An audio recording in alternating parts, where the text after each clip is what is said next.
The news that the Dao Stone was left by a master of the ancestral Dao realm spread out, causing a huge stir in the Edge Corner airspace.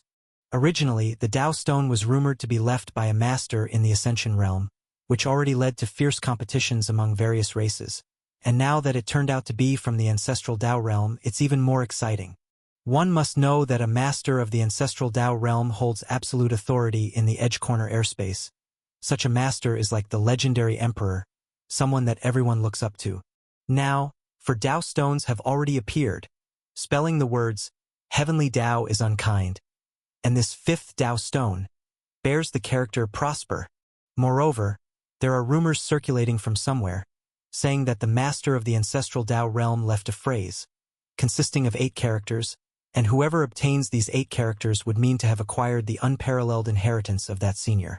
One of the most convincing points is that the internal conflict between 2 Ascension Realm elders in the Dao Palace was precisely due to the competition for these 4 Dao stones spelling, Heavenly Dao is unkind.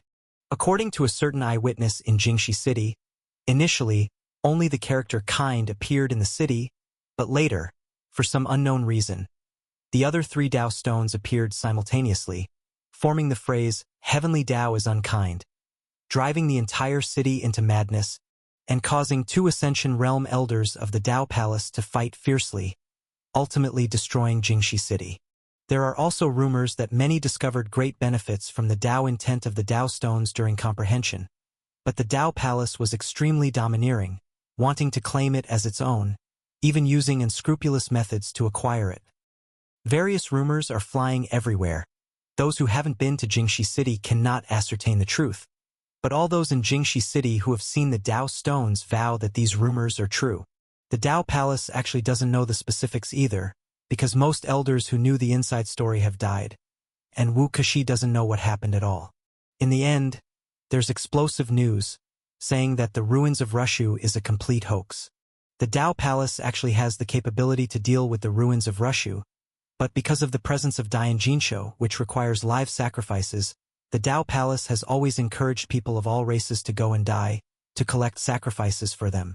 This news caused the entire Edge Corner airspace to boil, shocking many people, who began questioning the Dao Palace. The reputation of the Dao Palace is already in crisis, prompting them to start employing various powerful public relations methods. But public relations is impossible in front of Xiang Beifei. Haha! The Dao Palace is desperately trying to quash the rumors about the ruins of Rushu, but they can't handle it anymore. Xiaohe bounced over, sitting next to Xiang Beifei. He and Li Qianluo just returned from causing some trouble. Xiao Bei, are we starting a full-scale war with the Dao Palace? Li Qianluo asked with a smile. Yes. Xiang Beifei nodded slightly. The ruins of Rushu were nothing but a ploy devised by the Dao Palace to unlock the Dian Jinsho, and now that it has been exposed, fewer people will go there, and many races might even start feeling anger and doubt towards the Dao Palace. Exposing the conspiracy of the ruins of Rushu was his first step in sounding the counterattack against the Dao Palace. Brilliant! What's our next move? Li Qianluo thrust his fists into the air with enthusiasm and asked excitedly. Dao stones, Xiang Beifei replied. Right, what are you planning to do with those 5 Dao stones? I've always thought they are brilliant, with so much potential strategic space. Li Qianluo already knew that the Dao stones were orchestrated by Xiang Beifei. Xiang Beifei pondered for a moment and said, Remarkable things should naturally be shared for all to observe and comprehend. You want everyone to observe? How exactly would you do that? Li Qianluo asked eagerly. Xiaohe interrupted. I know. First, organize a Dao comprehension conference to attract everyone to come, so they can all comprehend together. Why let everyone comprehend the Dao stones? Li Qianluo asked with curiosity. Isn't it better to enjoy together rather than alone?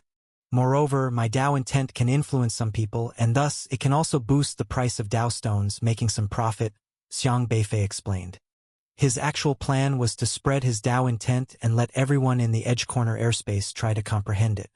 Currently, almost all races in the Edge Corner airspace stand with the Dao Palace.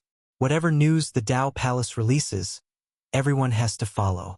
If there's a war against the Dao Palace, These races will act as its enforcers. Thus, Xiang Beifei must ensure he is in a favorable position. As long as everyone comprehends his Dao intent, with his control over the Dao embryos, he can change everyone's mindset just like in Jingxi City, causing these races to turn against the Dao Palace. The public pressure on the human race in the Edge Corner airspace wouldn't be one-sided. As for his Dao intent, it originally works for all races and their cultivation of Dao embryos. One Dao stone can enhance others' comprehension of their own Dao embryos, helping them advance without any side effects. Xiang Beifei doesn't care if others enhance their cultivation by comprehending his Dao intent. What he concerns about is reversing the human race's situation in the Edge Corner airspace. Everyone strengthens by cultivating his Dao intent, and he helps the human race turn the tide, a win-win. Li Qianluo nodded thoughtfully. I understand what you mean, but it's a bit challenging. Under the current trend, normally, as soon as a Dao stone appears, the Dao Palace will certainly eye it, leaving you no chance to keep the Dao stone for long, as they will undoubtedly take it. That is indeed a problem. We need to find a place where the Dao Palace wouldn't dare to venture and then throw the Dao stone there for everyone to observe. By the way, Li, you are familiar with the Edge Corner airspace. Do you have any suggestions? Xiang Beifei inquired. Li Qianluo suddenly stared at Xiang Beifei with a puzzled expression, scrutinizing him from head to toe, and then unexpectedly reached out to tug at Xiang Beifei's cheek. What are you doing? Xiang Beifei raised an eyebrow. You called me Li, that's strange. Are you the fake Xiao Bei? Li Qianluo asked curiously. Didn't I used to call you that? You used to call me by my full name, Li Qianluo said, hands on hips. It's just a name, no need to make a big deal. Xiang Beifei shrugged. Li Qianluo grinned and said, I just feel like the sun rose from the west today. All right, stop fussing, just answer my question. Where in the Edge Corner airspace is a place the Dao Palace wouldn't venture? Xiang Beifei asked. Li Qianluo sat down, seated opposite Xiang Beifei, and said, Let me think. Actually, there are quite a few. For instance, the Great Desolate Realm, which the Dao Palace can't enter although regular cultivators can't either. Let's ignore that place. The Nether Water Realm of the Shenming tribe, the Dao Palace can't enter that either. It's an eerie water globe world, quite a match for the Rushu tribe. It's all wrapped in Ruishui River, called the Bitter Sea outside. Legend has it that there's an entrance through the Bone Mountain Desert Stone Cave in the Great Desolate Realm. The Dao Palace is of the Hutu tribe. Doesn't breath soil work against Ruishui River? Are you sure they can't enter? Xiang Beifei asked. Although soil usually overcomes water, the Ruishui River of the Bitter Sea is quite bizarre. I'm very sure the Dao Palace can't enter. Discussing this is meaningless, though, since the Dao stone can't be thrown there either. Li Qianluo stated. What about the Zhu Mang tribe? Isn't wood supposed to overcome earth? Xiaohe inquired. Actually, the 5-element interactions aren't that absolute. Even if you find the location of the Zhu Mang tribe, masters at the ancestral Dao realm can still enter. They don't necessarily need to use breath soil. Once you reach the ancestral Dao realm level, breath soil is just one technique among many and not significantly countered. Li Qianluo shook her head. She propped her chin, pondering which places in the Edge Corner airspace met the criteria. You're really stumping me here.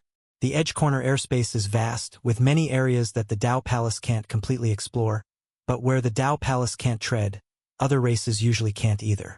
Finding a place where other cultivators can venture while excluding the Dao Palace is very difficult. Li Qianluo lightly tapped her cheek with her fingers. A moment later, she suddenly brightened up and said, I remember there's a mysterious and ghostly Kongqing in the Edge Corner airspace. No one knows where it came from. It's rumored to be from eons ago in the ancient times, and it's called the Death City. Death City. Xiang Beifei furrowed his brow. Yes, Death City. Because once someone enters Death City, they practically don't know how to leave alive. It is said that it's filled with a terrifying oppressive force. Even the ancestral Dao realm can't set foot there. Li Qianluo explained. There's a place like that? Yes, supposedly, I've heard, mind you, I can't guarantee the specifics, that inside Death City there resides only one person, the city lord of this Death City. Anyone entering this city would link their fate with the city. Meaning, you can use the Death City to kill someone close to the person who entered. Wherever they may be, the city will take their life. That wicked? Xiaohei asked in confusion. As long as you're intimately connected with someone entering Death City, trouble follows you, no matter where you are. Right, most people suffer misfortune out of seemingly nowhere, just because someone near them enters. Often, the unintentional involvement leads to death, so people call it the city of no pretense. No one dares enter lightly because it might not only be them who dies, but also their close ones. Li Qianluo elaborated. Xiang Beifei fell into contemplation. This Death City, why does it sound so familiar? Have I been there before? Anyway, for now, that's all I can think of. This city, I can assure you, the Dao Palace would never dare to enter. I just don't know how to find it. It's elusive, truly mysterious, very much like the Rushu ruins. But at least some dare to enter the Rushu ruins. Death City practically no one dares step foot in. Li Qianluo concluded.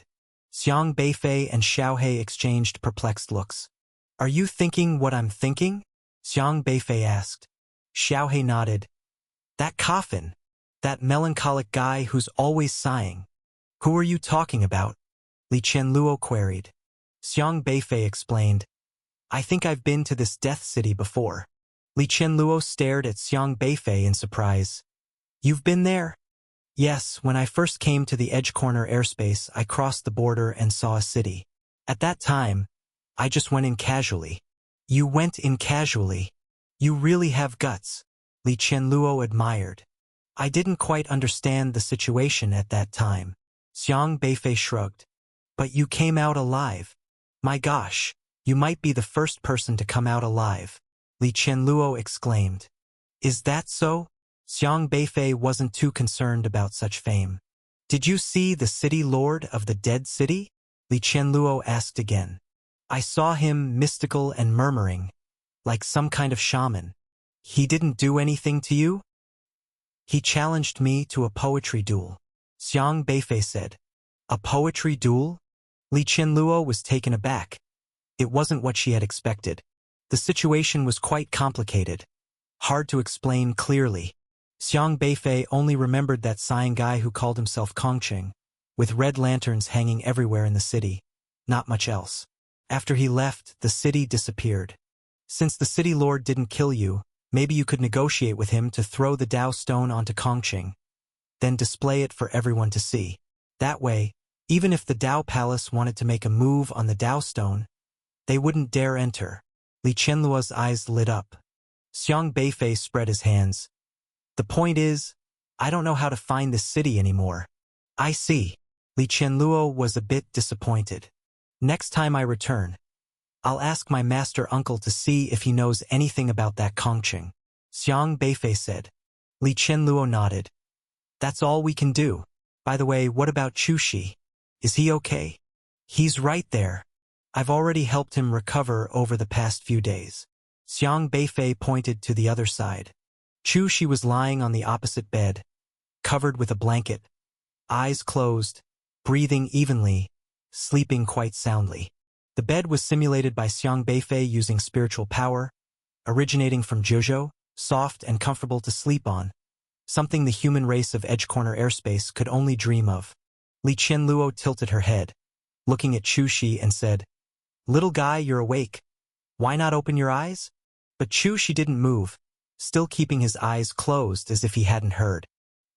He woke up yesterday and has been pretending to sleep ever since, probably because he doesn't trust us.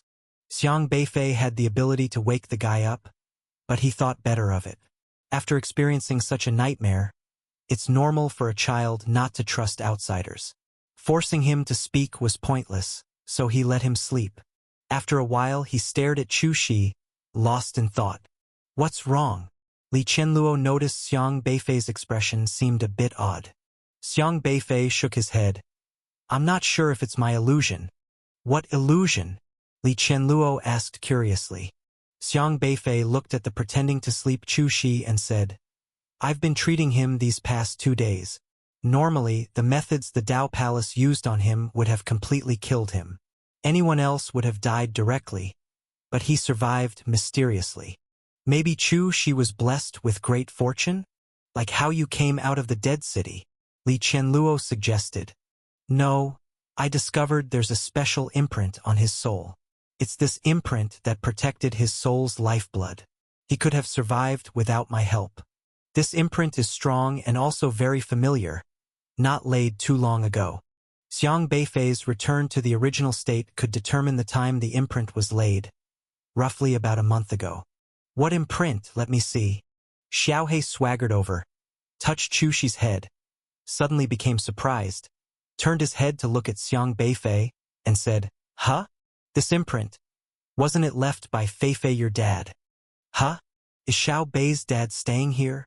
Li Qianluo also curiously ran over and perceived the imprint within Chu Shi's body.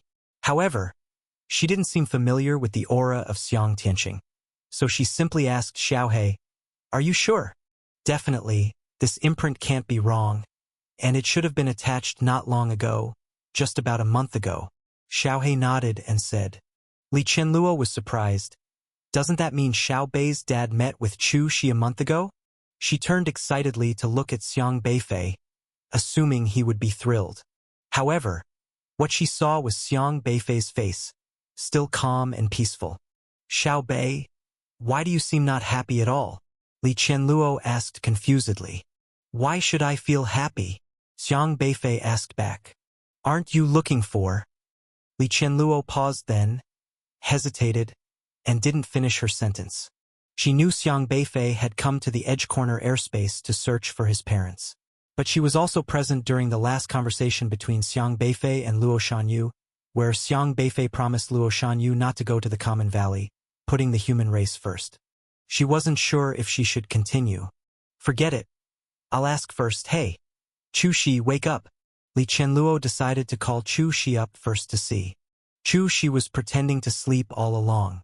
While Xiang Beifei and Li Qianluo were talking, he sneakily opened a slit in his eyes to glance, eavesdropping on their conversation.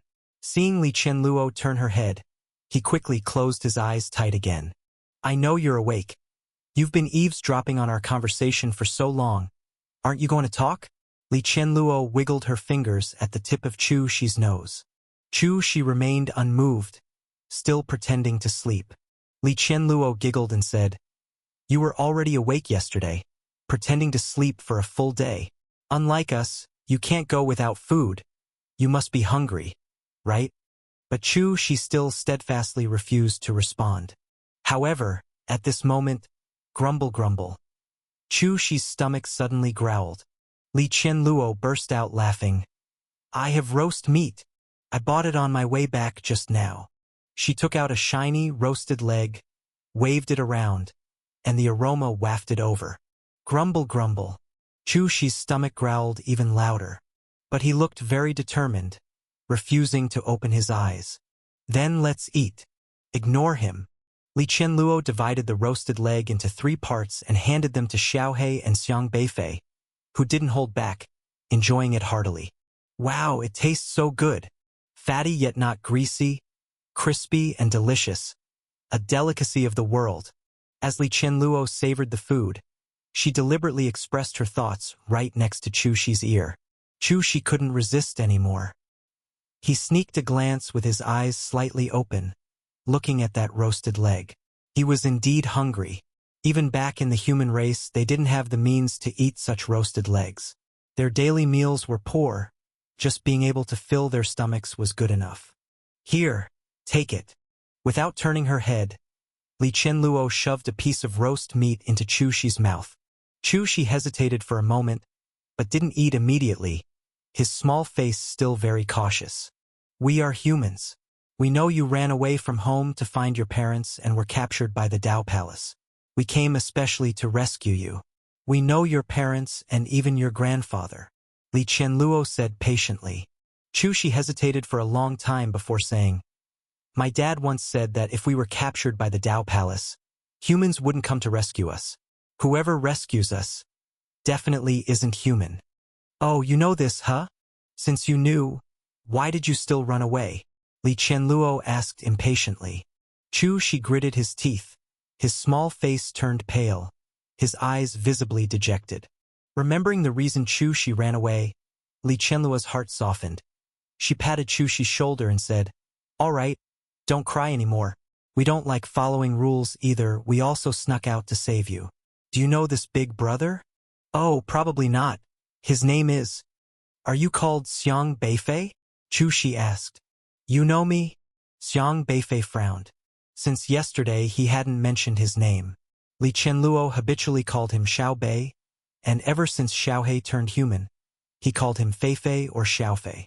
Chu Shi was even caught before Xiang Beifei went to the human race. Chu Shi sized up Xiang Beifei, looking him up and down for a long while before saying, "The human king mentioned you to me." "The human king?" Xiang Beifei raised an eyebrow. Li Qianluo was also very surprised. If Chu Shi said human king, it definitely meant Xiang Tianqing. "When did he say that to you?" Xiang Beifei calmly asked. Even he found it strange that he felt so composed when hearing news about Xiang Tianqing this time. Chu Shi hesitated, as if considering whether to speak or not.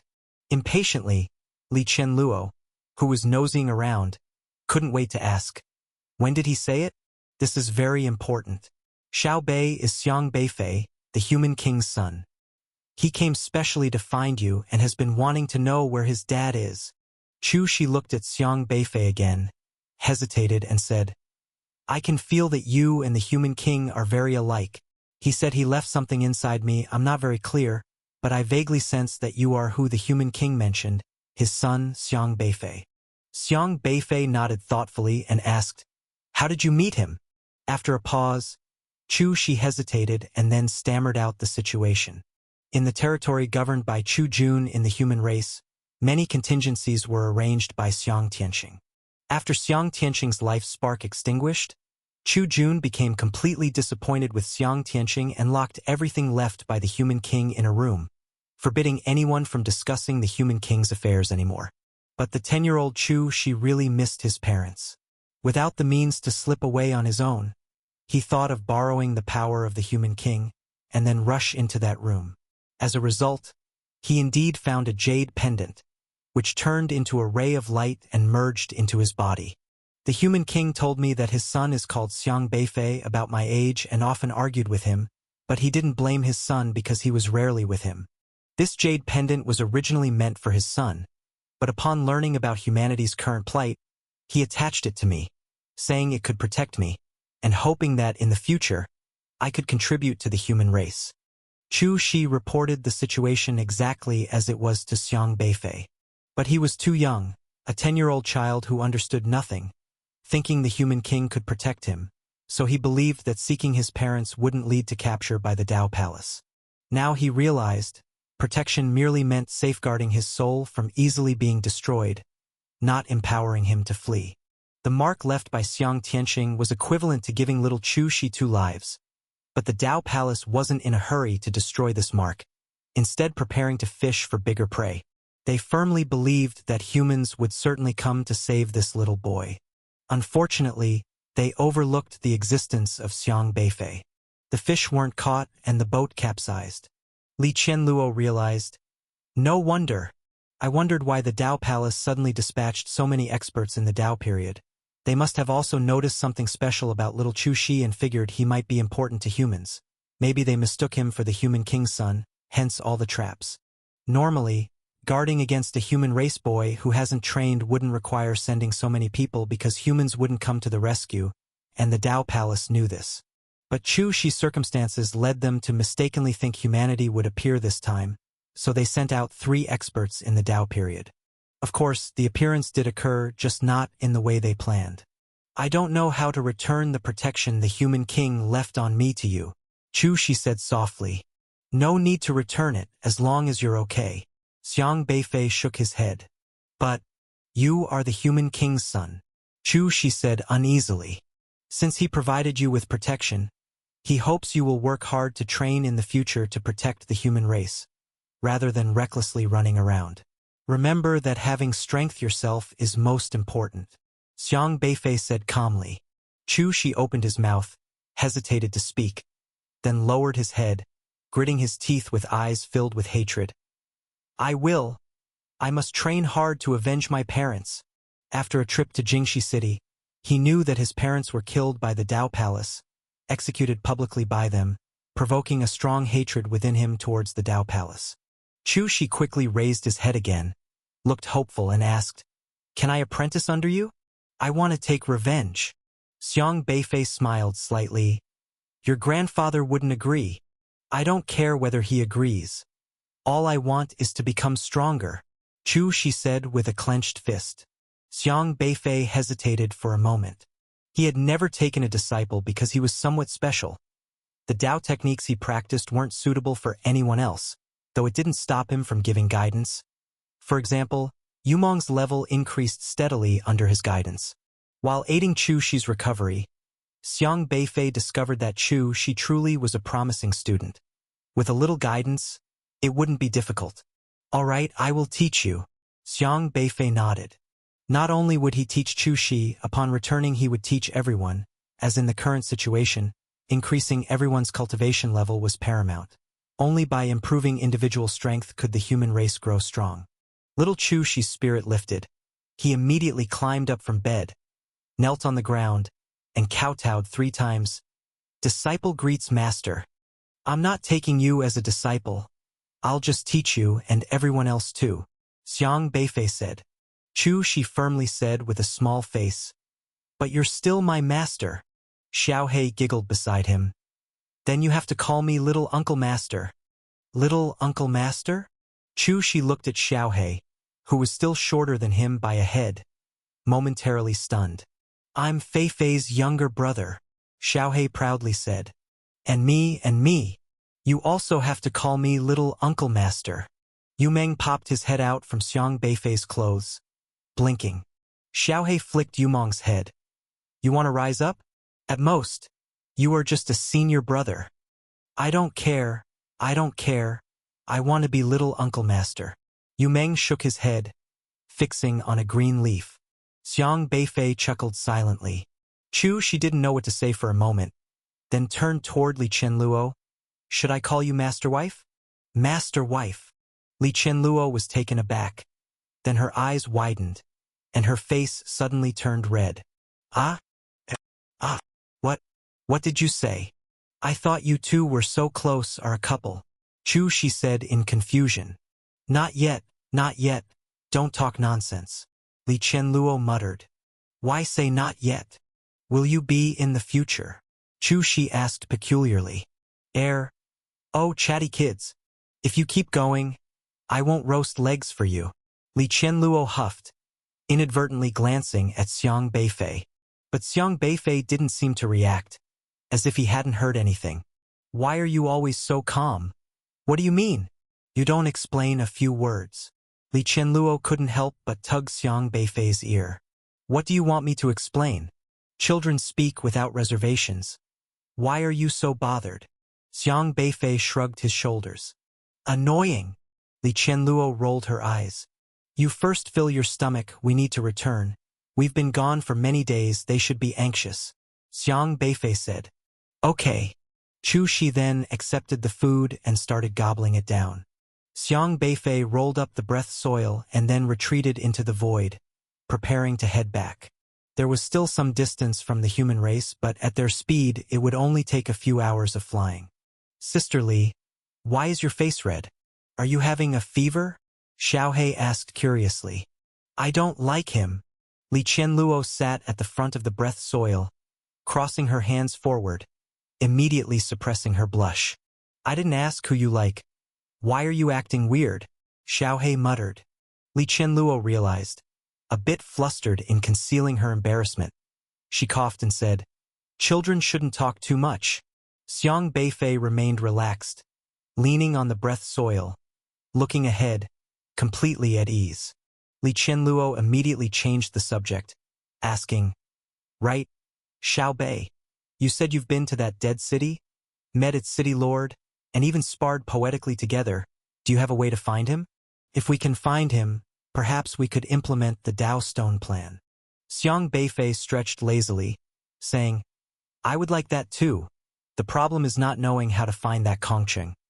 I felt he was intentionally waiting for me there, and after meeting, He vanished without telling me how to get in touch. He only said we'd meet again someday, but when that day comes, I can't determine. Didn't he leave you any tokens or anything? Li Qianluo asked. Xiang Beifei shook his head. If there was something, I would hope for him to show up. But at that moment, Xiang Beifei suddenly sensed something, sitting up cautiously. What's that? Li Qianluo also noticed something wrong. The void ahead was pitch black but seemed twisted, and it was like the void was torn by something, leaving a vague crack from which an oppressive aura vaguely emanated. But soon, both of them suddenly became surprised. The hazy void crack before them gradually disappeared, and a city slowly drifted out. This city seemed to have hibernated here for tens of thousands of years, its walls covered with various vines, numerous cracks spread across them. The entire city wall was shaky, as if it would collapse with the slightest touch. Unexpectedly, a city appeared before their eyes, leaving them quite surprised. In the midst of the ruins of the dilapidated abandoned city, a lifeless mist was swirling, shrouding it in a strange shadow. It seemed deserted, yet peering through the mist, one always felt that danger lurked in every dark corner. This city, could it be the city of no pretense? Li Qianluo exclaimed. Strange. How did it appear here? Xiang Beifei stood up. Kongqing. On the first day he arrived at the Edge Corner airspace, he encountered this dead city. You entered this city? Li Qianluo asked. Yes. How is it that we just spoke of this city, and it appeared suddenly? Li Qianluo looked at Xiang Beifei with astonishment. Xiang Beifei didn't know how to explain it either. He pondered for a moment and said, Let's go in and have a look. Enter the city of no pretense? Is it appropriate? Li Qianluo hesitated. Aren't you fearless of heaven and earth? Xiang Beifei glanced sideways at Li Qianluo. Li Qianluo shrugged. I might not be as lucky as you. Then I'll go in and take a look first. You and Chu Shi wait here, Xiang Beifei said. He had to find out what was going on. The city of no pretense was already full of mysteries, and he hadn't completely figured out last time's situation. With one step, Xiang Beifei turned and descended below the city of no pretense. The city gates remained in ruins, and an unshakable mist made the city appear even more mysterious. But being familiar with it now, Xiang Beifei knew what was inside, and he didn't hold back this time, directly leaping forward and landing on the city wall. Indeed, atop the city wall, someone was already waiting for him. The melancholy, seemingly sentimental middle-aged man. We meet again. Kongqing smiled slightly. When he smiled, it appeared more like a bitter smile, a smile containing the vicissitudes of life. How are you here? Xiang Beifei asked puzzledly. Didn't you hope I would appear? Kongqing said eerily. Xiang Beifei was taken aback and asked in surprise, If I wish for you to appear, will you actually appear?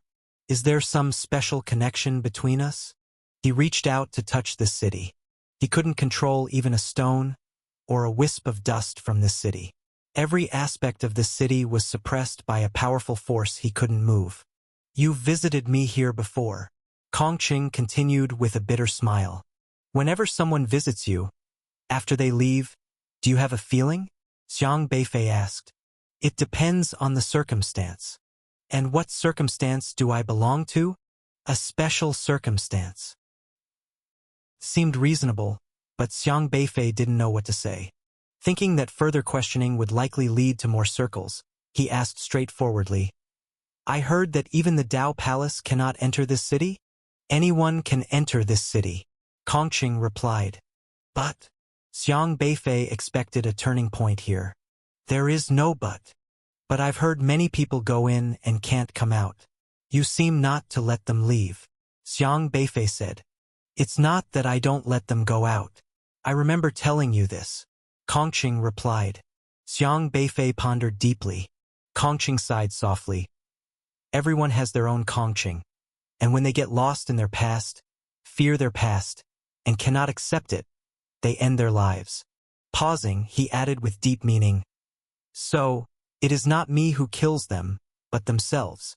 Yet Xiang Beifei still didn't quite understand. In this Kongqing, he could not see his past, nor could he determine what kind of feeling the lost in one's own past, as described by Kongqing, was. Xiang Beifei always felt that this guy was mysterious and very odd. You have many more people around you. Kongqing looked at Xiang Beifei. Xiang Beifei lifted his head to meet Kongqing's gaze, slightly surprised. In Kongqing's melancholic eyes, it was not Xiang Beifei's figure being reflected, but people Xiang Beifei knew. Li Qianluo, Luo Shanyu, Fu Yuzi, a whole crowd of the human race, appearing and fading away like a carousel. You bear a great responsibility. Kongqing sighed. Xiang Beifei grew increasingly perplexed but did not argue. Is it worth it? Kongqing asked again. Worth what? You are essentially a free-spirited wanderer. The world is vast. There's no place you cannot go. Why bind yourself? Kongqing said. Xiang Beifei smiled faintly. Even a wanderer has roots. Kongqing gazed at Xiang Beifei with a look of sorrow. You are right. He nodded gloomily. After a moment, he smiled bitterly. I will help you. But I haven't said what I want to do yet. Xiang Beifei said. You sought me out to help, didn't you? Kongqing smiled. Thank you. Xiang Beifei did not stand on ceremony anymore. Although he still wasn't sure of this guy's ability, since the other had agreed to help, everything became simpler. He took out 5 Dao stones, handed them to Kongqing and said, These 5 Dao stones, place them on top of your city wall, so everyone can view them from outside the city. Don't let the Dao Palace snatch them. Kongqing received the 5 Dao stones, weighed them lightly, and was quite surprised. You have a very unique understanding of the Dao. Not bad. In these 5 Dao stones, Xiang Beifei hadn't been stingy with his Dao embryos, engraving the part of the Dao embryos he had comprehended. Without doing so, it wouldn't cause a big stir. Kongqing waved his hand, directly tossing the 5 Dao stones onto the top of the city wall, where they hovered quietly. Heavenly Dao, merciless, arises. Can others really take these away? Xiang Beifei stared at the 5 floating characters in the air. It depends on whether they can emerge from their own pasts. Kongqing sighed. Has anyone ever emerged? Xiang Beifei asked again. 5. Kongqing looked at Xiang Beifei mournfully. Xiang Beifei shrugged. The number didn't seem very large. I'm going to spread the news first, thank you. Xiang Beifei didn't hesitate any longer and immediately left the city wall, waved to Li Qianluo, and they left together to spread the news. Kongqing looked at the disappearing figure of Xiang Beifei, smiled bitterly. Even a wanderer has roots, so it is. His smile had been weathered over time, as if accustomed to the world's vicissitudes, empty and lonely. The city of no pretense reappeared. 5 Dao stones gathered at the city wall, free comprehension of the Dao. The explosive news swept through countless cities in the edge corner airspace. Whether it was the Dao stones or the city of no pretense, they were hot topics of discussion in the edge corner airspace lately, and now suddenly appearing together, they received unprecedented attention. Especially upon hearing that one could freely comprehend the Dao outside of the city of no pretense, there was even more enthusiasm. In no time, powerful experts started moving, headed to the city of no pretense, able to comprehend the Dao for free, without needing to use resources, and without the worry of the Dao Palace seizing them. How could one pass up such a great opportunity? But within 2 days, the city of no pretense was surrounded layer upon layer. The Dao stones left by ancestral Dao realm seniors even brought out countless hidden old monsters. But upon hearing it was the city of no pretense, many experts abandoned their plans to seize them. Soon enough, various regions for Dao comprehension were marked out outside the city of no pretense, competing with each other to secure a good spot. This naturally also included the human race. In Human Race's Council Hall, with Luo Shanyu and Fu Yuzi representing several elders held a very serious meeting. The point of discussion was about the Dao stones. Luo and I went to take a distant look. Those 5 Dao stones are indeed mysterious. Although we do not yet know what the complete phrase is, the known Heavenly Dao merciless 4 characters contain profound Dao embryos, benefiting even me immensely. Fu Yuzi spoke with a heavy brow. As soon as he said this, All the elders present frowned.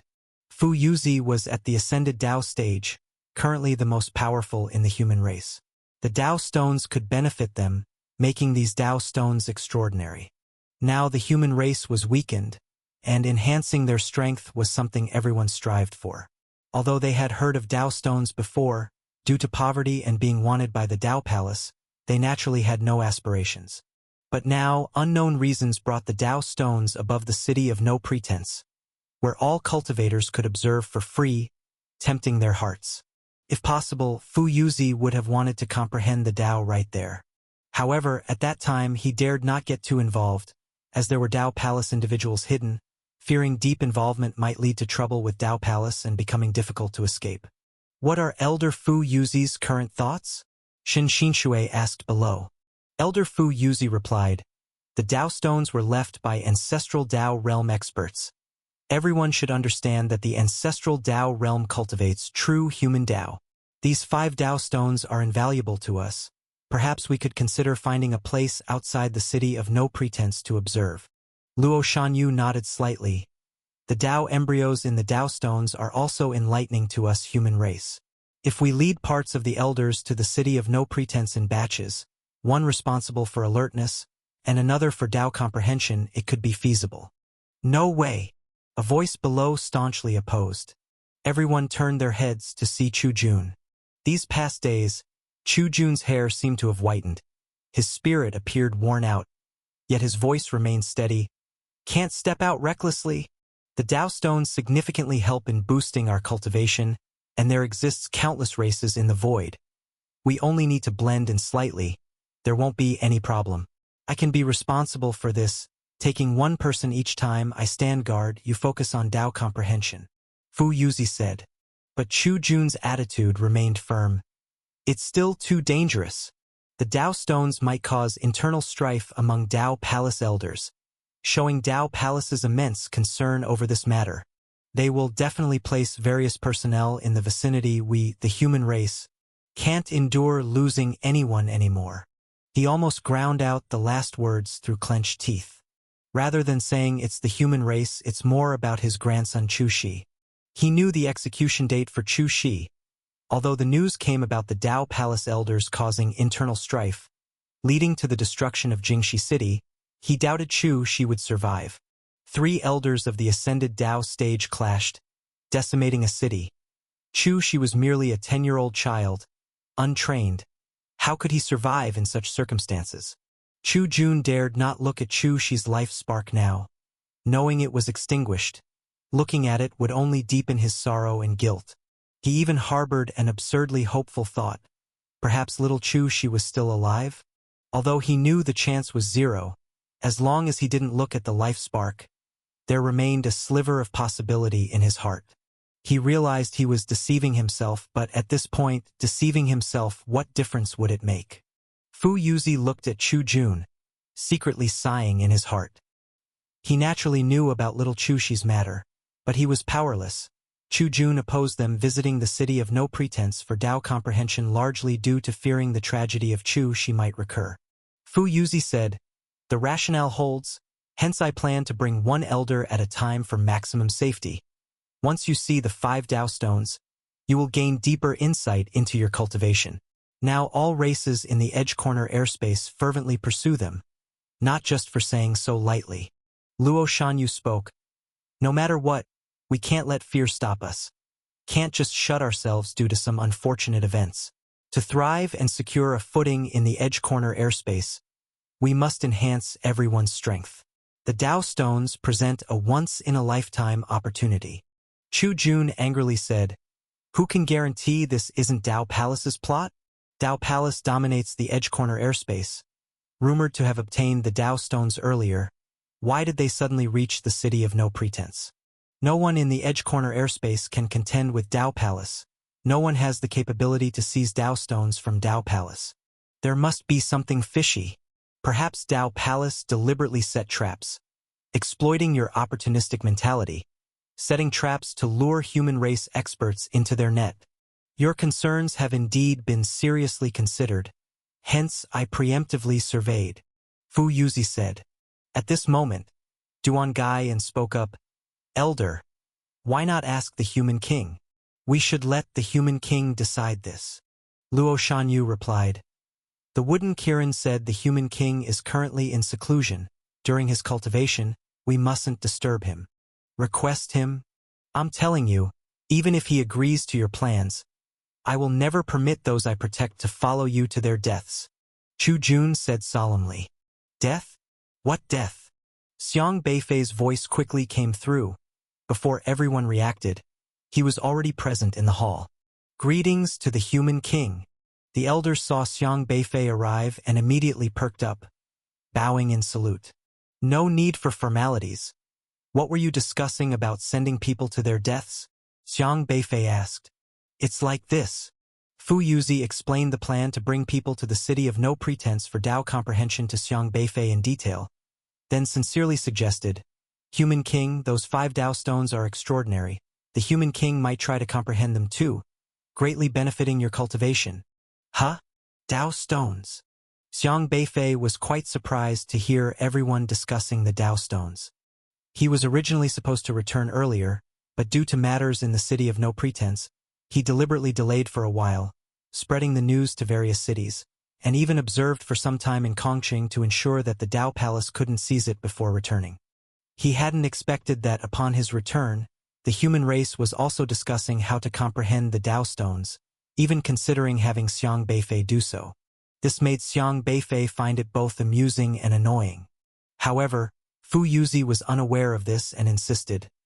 Human King, you've been in seclusion for a few days, so you might not know. I specifically went to check, and these 5 Dao stones were left by masters in the ancestral Dao realm. The Dao intent contained within them is extremely beneficial for our cultivation of the human Dao. I just glanced at them, and already felt my Dao embryo reach a new realm. The human king should also try. If you could gain even a little insight, it would be very beneficial for the future of the human race. Fu Yuzi was full of praise for the Dao intent on those 5 Dao stones. Although he was already at mid-stage ascendancy, he still found the Dao intent on the stones brought him inspiration. His return this time was actually to let Xiang Beifei go and see. If Xiang Beifei could gain insights from the Dao stones and his cultivation skyrocketed, it would be a great blessing for the human race. Xiang Beifei chuckled reluctantly, just as Chu Jun categorically spoke up in objection. The human king must not go. Chu Jun raised his voice, staring unyieldingly at Xiang Beifei and said, I don't care what you've done before, but since you're now the human king, you can't just go out and take risks. The Dao Palace is likely waiting for this opportunity, setting a trap to ensnare us all over again. He firmly believed the appearance of the Dao stones in the city of no pretense was too coincidental and likely orchestrated by the Dao Palace deliberately. Fu Yuzi said solemnly, I'll accompany the human king.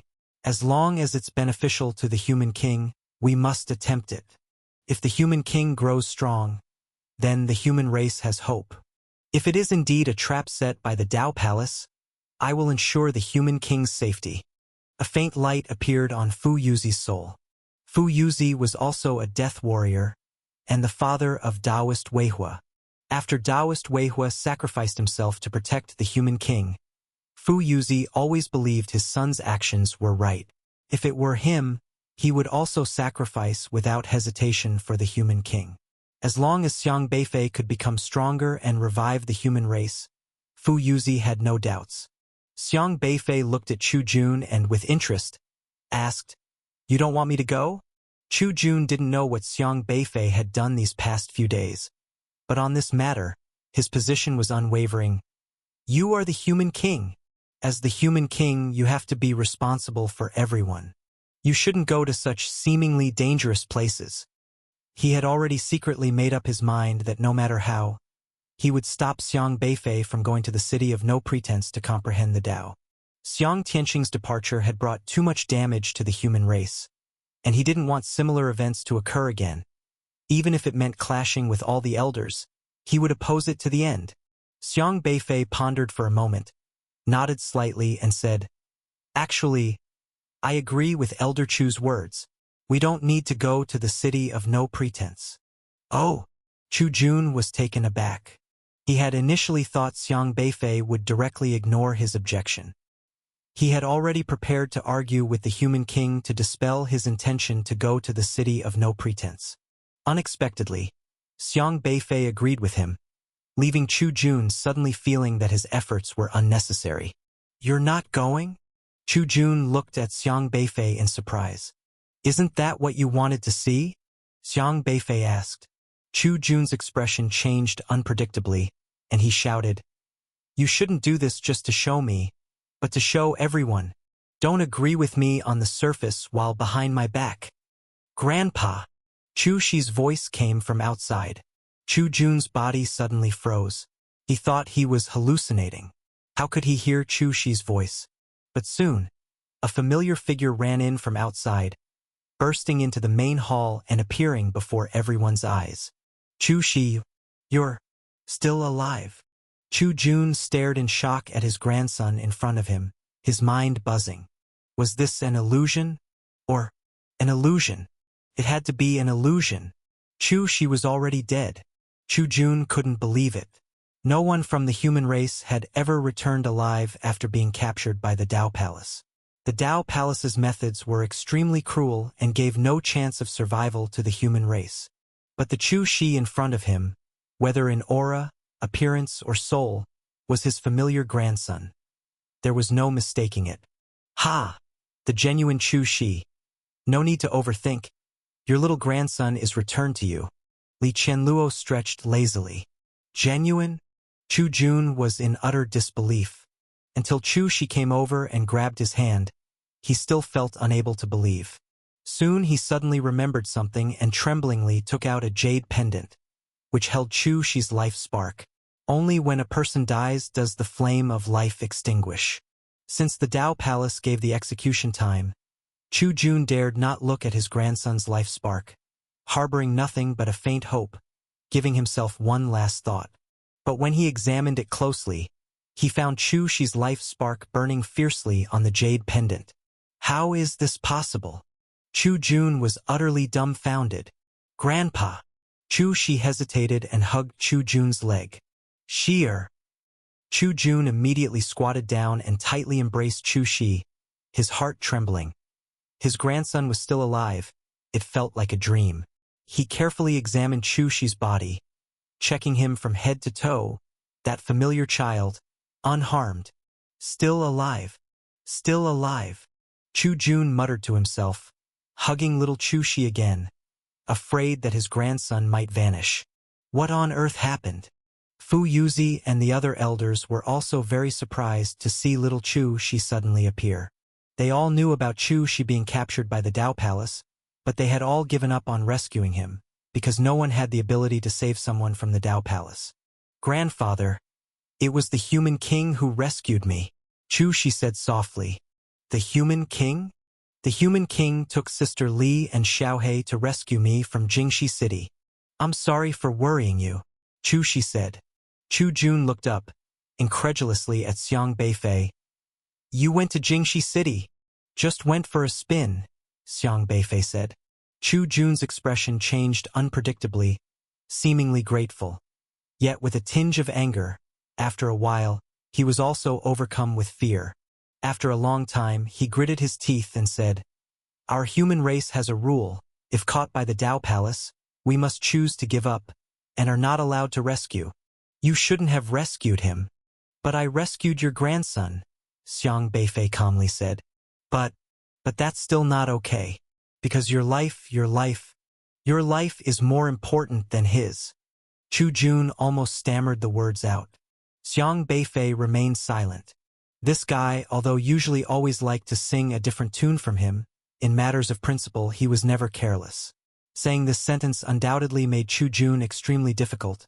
After all, one was his grandson, the other was the son of the Xiang Tianxing he had hated for a long time. "Every person's life is very important, not just mine, but yours too. The rule of not rescuing is targeted at those without the ability to rescue, but if we can rescue, we naturally ought to try," Xiang Beifei said. A dozen elders looked at one another, unable to speak for a moment. "But you could die. Do you know what it means to put yourself in danger for a child?" Chu Jun tightly grabbed little Chu Shi's hand. Only when I can rescue, do I go to rescue, Xiang Beifei said. Chu Jun gritted his teeth. Grandfather, the human king is very powerful. He took Sister Li and Uncle Master Xiaohe. Just the three of them killed 2 experts, the 2 most powerful Ascension Realm experts. Little Chu Shi said in awe nearby. What? Experts of the Ascension Realm? Fu Yuzi and the others were even more surprised. Their gaze simultaneously turned to Xiang Beifei and Li Qianluo. Li Qianluo waved her hand with a grin. Ha! It was all done by Xiao Bei. I didn't help much, just followed the plan as an assistant. Without my interference, he could have managed it as well. Wu Yumin and Wu Qiuhong were killed by you? Fu Yuzi asked Xiang Beifei in shock. The news that the 2 domain-level elders of Dao Palace, Wu Yumin and Wu Qiuhong, quarreled and reportedly perished together in Jingxi City was well known, and recently this incident had been spreading fervently among the various major races in the Edge Corner airspace, and the human race had been closely monitoring developments in the Edge Corner airspace. Xiao Xiang, is that true? Luo Shanyu also asked in astonishment.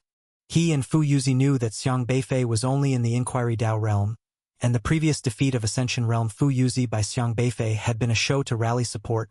Even Fu Yuzi didn't really think he would lose to Xiang Beifei. But who would have thought that the Dao Palace elders who had fallen, discussed for so many days, were actually slain by Xiang Beifei, pretty much using their own method against them, just got rid of 2 domain-level elders. Xiang Beifei said. Just. Each elder looked at each other, faces full of shock. Is that just? To these elders, even encountering a single Wu Yumin might mean not leaving alive, let alone 3 Ascension Realm experts. That Xiang Beifei could rescue little Chu Shi from the guard of 3 domain-level Ascension Realm elders, and also deal with 2 of them is truly terrifying. Chu Jun hugged Chu Shi tightly, his expression extremely conflicted. If something had happened to Xiang Beifei because of rescuing little Chu Shi, then he would be the eternal sinner of the human race. Xiang Beifei perceived Chu Jun's internal struggle, and said, As long as we are alive, don't think too much. Thank you, human king, for your immense kindness and virtue. Chu Jun will never forget for eternity. In future, if there is any call, I will go through water and tread on fire. Suddenly, Chu Jun knelt down and bowed to Xiang Beifei. Get up, don't be so formal, Xiang Beifei said. Only then did Chu Jun stand up, suppressing the gratitude in his heart. Finally, he turned around and angrily scolded Chu Shi. You little brat, this time you've made a grave mistake. Do you know that? Why did you break the rules and sneak out? You worried me sick. As he spoke, he raised his hand to hit Chu Shi. Chu Shi didn't dodge or hide, just stood there with his head lowered, saying, Grandfather, I realized my mistake. I will diligently follow the human king in cultivating from now on, striving to strengthen the human race. Go ahead and hit me. As he spoke, he even turned around obediently, sticking his butt out towards Chu Jun. Ready to receive a beating, his attitude very sincere. Chu Jun was momentarily stunned. Usually, his mischievous grandson would cry loudly and run away if he picked up a stick to reprimand him. But today he was unexpectedly willing to accept his punishment so obediently. He sighed and eventually lowered his hand. After all, this was his grandson. Being alive was a blessing, and knowing his mistakes was enough. There mustn't be a next time. Chu Jun held Chu Shi tightly, as if fearing this child might disappear again. Chu Shi was rescued by Xiang Beifei, and also learned that Xiang Beifei had killed 2 domain-level elders of the Dao Palace, which greatly thrilled all the elders. Because this meant that their choice was correct, Xiang Beifei's strength had completely convinced everyone, and he indeed had the ability to be the human king. Everyone looked at Xiang Beifei with eyes full of admiration and respect. Xiang Beifei pondered for a moment and said, For now, let's leave the matter of Chu Shi as it is. Regarding the Dao Stone, I will first discuss with Elder Fu Yuzi, Elder Luo, and Elder Chu, and then inform you later. Yes. The other elders retreated. Chu Jun let go of Chu Shi's hand, asking Duan Gai and to help take him out and watch over him, truly fearing Chu Shi might get into trouble again. Li Qianluo stayed out of familiarity. She had thick skin and never considered herself an outsider. She loved to involve herself in the major affairs of the human race, and no one minded much. Human King, have you really not considered checking out that Dao stone? Fu Yuzi and Luo Shanyu exchanged a glance, still feeling quite regretful. They truly recognized the profound Dao embryos presented on that Dao stone, hoping Xiang Beifei could gain enlightenment from it and quickly elevate his cultivation to better lead the human race. The Dao stone doesn't need to be concerned with, said Xiang Beifei. But the Dao embryos on that stone are truly remarkable, said Luo Shanyu. Are you referring to these 5 words? Xiang Beifei extended his finger, a light gleaming at his fingertip, and then flicked it in the air. Swish, swish, swish. Heavenly, Dao not benevolent. Rise. The 5 large characters flowed smoothly, leaping lightly in the air, like gentle water waves, filling one's being and embodying profound Dao embryos. These 5 words. Fu Yuzi and Luo Shanyu had seen the Dao stone of the city of no pretense with their own eyes and experienced the power of its Dao embryos. And now, Xiang Beifei had casually written 5 Dao embryos identical to it. How can they be exactly the same? How did you write these 5 words? Fu Yuzi and Luo Shanyu were deeply shocked. Even Chu Jun, who hadn't witnessed the 5 stones, was surprised, his gaze fixated on the 5 words. The profound Dao embryos contained within seemed to enthrall him, even loosening his long-standing bottleneck. He finally understood why Fu Yuzi and Luo Shanyu insisted on bringing people to comprehend the Dao stone. Such powerful Dao embryos were highly effective for him. Oh, right. These 5 words are just incomplete. There's also a complete version. Xiang Beifei casually added 3 more words. Heavenly Dao not benevolent, human race shall rise. Fu Yuzi and Luo Shanyu were completely stunned. Don't tell me. This is you. This is you. Fu Yuzi finally came back to his senses. Shocked. Ah yes, I wrote this. I was bored back then, so I created it for fun, Xiang Beifei said. It was my idea, Xiaohei interjected. Back then, they really did it just for fun, creating a Dao stone in the Great Desolate Realm, intending to make a cave-dwelling relic for others to explore, and then write something as a memento. Era even left a pile of dung, humorously named it Kylan Drunk, at the Formation Center, to surprise everyone. As a result, this Dao stone spread to the Edge Corner airspace, and everyone treated it as a treasure, spiraling out of control. So, Xiang Beifei went along with the flow, crafting some Dao stones to create chaos and give the Dao Palace a headache. But Xiang Beifei's casual actions were seen as extraordinary by Fu Yuzi and the other 2. It turns out you made it? You are too. Fu Yuzi couldn't find the words to describe Xiang Beifei. Luo Shanyu came to his senses and asked, Is this the Dao embryos you wrote? The Dao embryos you comprehended? Yes, my Dao cultivation is rather unique. If you want, I can wholesale them to you, Xiang Beifei said. Wholesale? The 3 elders were all flabbergasted. They were the pillars of the human race with power and cultivation at least at the mid-inquiring Dao stage, and they naturally understood what such precious Dao embryos meant. All races were scrambling for the Dao stone, fighting fiercely. Even the Dao Palace was obsessed with these Dao stones. Yet, Xiang Beifei said he could wholesale them? The worldly treasures people were fighting over, Xiang Beifei could wholesale. The 3 of them felt like their minds were spinning. Doesn't this mean they don't need to risk going to the city of no pretense to comprehend the Dao stone, and can rely on Xiang Beifei instead? Happiness struck so suddenly, it left them stunned. So you guys don't need to bother with the city of no pretense. That place was created by me specifically to deal with the Dao Palace. I originally planned to teach you the Dao embryos I comprehended, which are more complete and powerful than those Dao stones in the city of no pretense. It just depends on how much you can comprehend, Xiang Beifei said. Fu Yuzi, Luo Shanyu, and Chu Jun all perked up, unable to remain calm anymore. Originally, they thought Dao stones from the ancestral Dao realm were a heavenly treasure, and they planned to risk their lives to comprehend the Dao to enhance their strength, even prepared for the great risks and costs. But who would have thought these Dao stones were wholesale from their own home? They could not only take the ready-made ones but also take the complete ones. Isn't this the ultimate in showing off? You are truly incredible, Chu Jun couldn't help but say. Xiang Beifei pondered for a moment, then said, about these Dao stones, I wanted to discuss them with you. We shouldn't reveal this for now, just keep it among us. The human race needs a banner.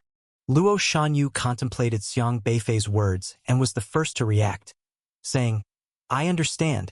You're planning to use these Dao stones as an opportunity to inspire everyone? Yes, exactly. Xiang Beifei nodded. These 8 words have only 5 showing at present, and everyone is waiting eagerly for the full sentence, including the human race. Although the conditions of the human race have improved, morale hasn't been fully boosted. What they need is a morale-boosting counterattack opportunity. Perhaps this is the opportunity? Now he keeps it a secret from the human race, not revealing he created these Dao stones, waiting to throw all 8 Dao stones out in the future, first to mess with the Dao Palace's mindset, then to establish authority among all races, and finally to energize the human race and sound the counterattack horn. Having a just cause makes it easier to gain people's trust. Just like the great Chu shall rise with Chunshang as king legend, it gave a rallying cry that attracted many followers. And using the Dao stones comprehended by a master of the ancestral Dao realm as a benchmark for the human race's rise would also be a good thing. As he mentioned this idea, Luo Shanyu and Fu Yuzi immediately understood.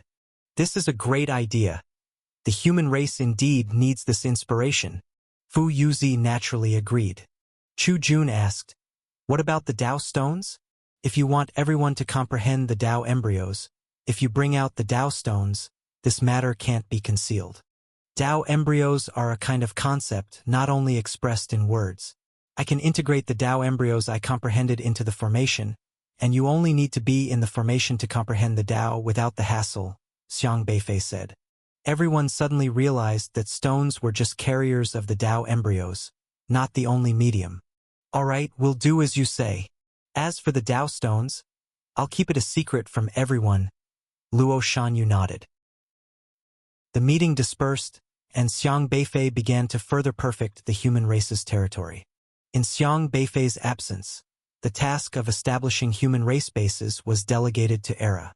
Though Era sometimes spoke foolishly, he was efficient at handling such matters, replicating a second human race base using the original structure, arduous but straightforward.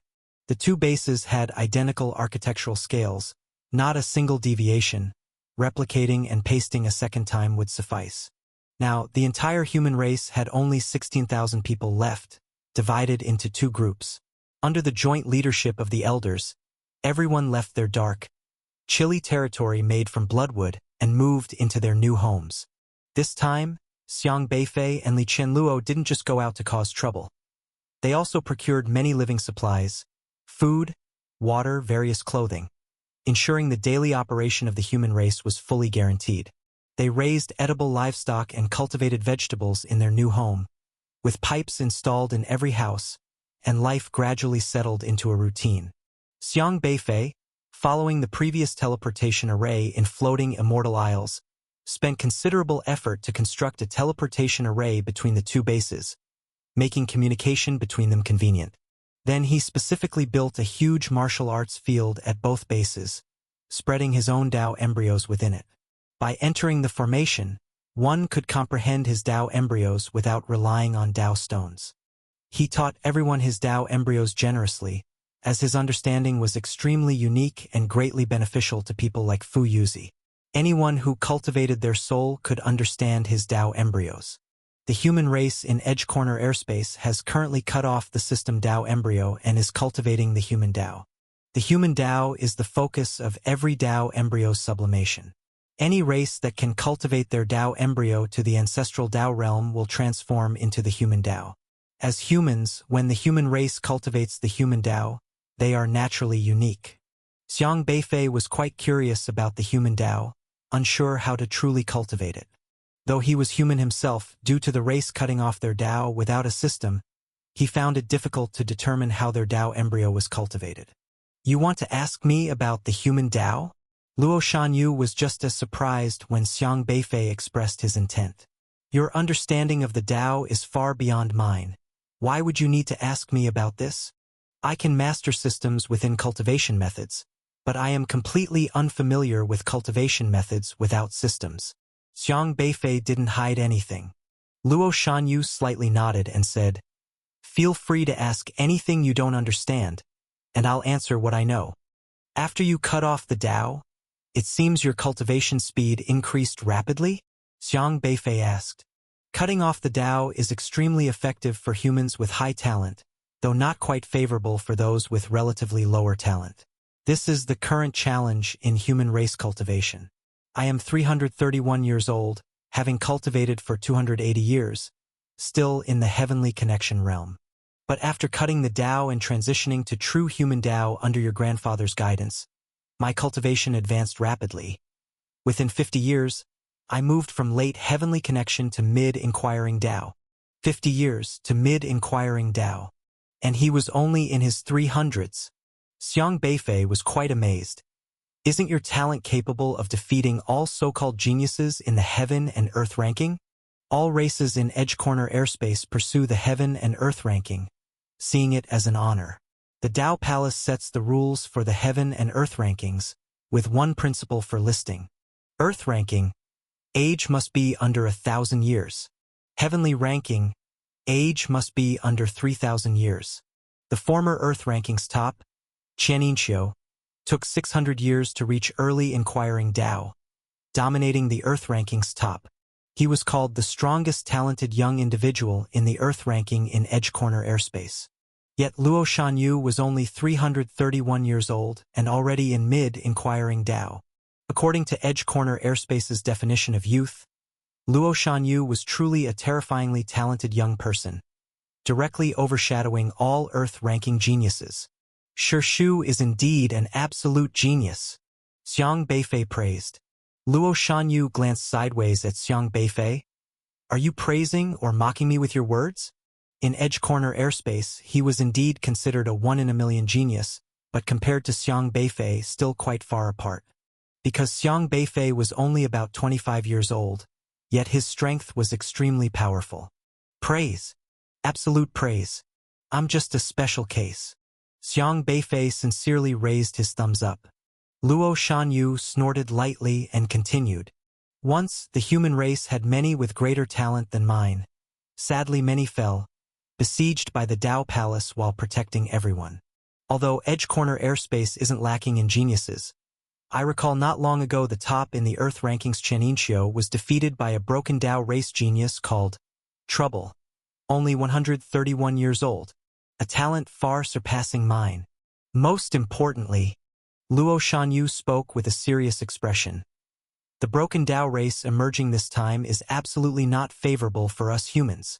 An ancient race suddenly choosing to compete with the Tao Palace for the heaven and earth ranking means they stand by Tao Palace's side, making Tao Palace's strength even stronger. Xiang Beifei, he almost forgot about the broken Tao race issue. Currently, on the heaven and earth ranking, there are a total of 200 names in the earth ranking, with broken Tao race holding 51 names. Till now, nobody even knows where the broken Tao race originates from, with even Luo Shanyu constantly following the matter. Xiang Beifei said, Shu needn't worry. Actually, the broken Tao race was created by me. Luo Shanyu froze slightly. What do you mean? You know the broken Tao race. No, Feifei means the 51 broken Tao race geniuses on the earth ranking are all his alternate accounts pushed up. Xiaohei interjected. Alternate accounts? Luo Shanyu was bewildered. Xiang Beifei chuckled awkwardly. Yes, purely out of boredom. I used alternate accounts to disrupt the ranking. It was meant to irritate the Tao Palace. Luo Shanyu, this kid filled with whimsy, dominating with 51 alternate accounts? He never heard of anyone being so bored as this kid. You are indeed taught by Luo Yunxian, behaving just the same. Luo Shanyu rubbed his forehead twice, somewhat exasperated. But in reality, he also sighed in relief, originally regarding the broken Tao race as a potential enemy. Yet knowing now that this race was completely fictitious, not a force of the Tao Palace, a weight was lifted from his heart. If you wish to learn human Tao, You can observe my soul, gaining insights from it for quicker understanding.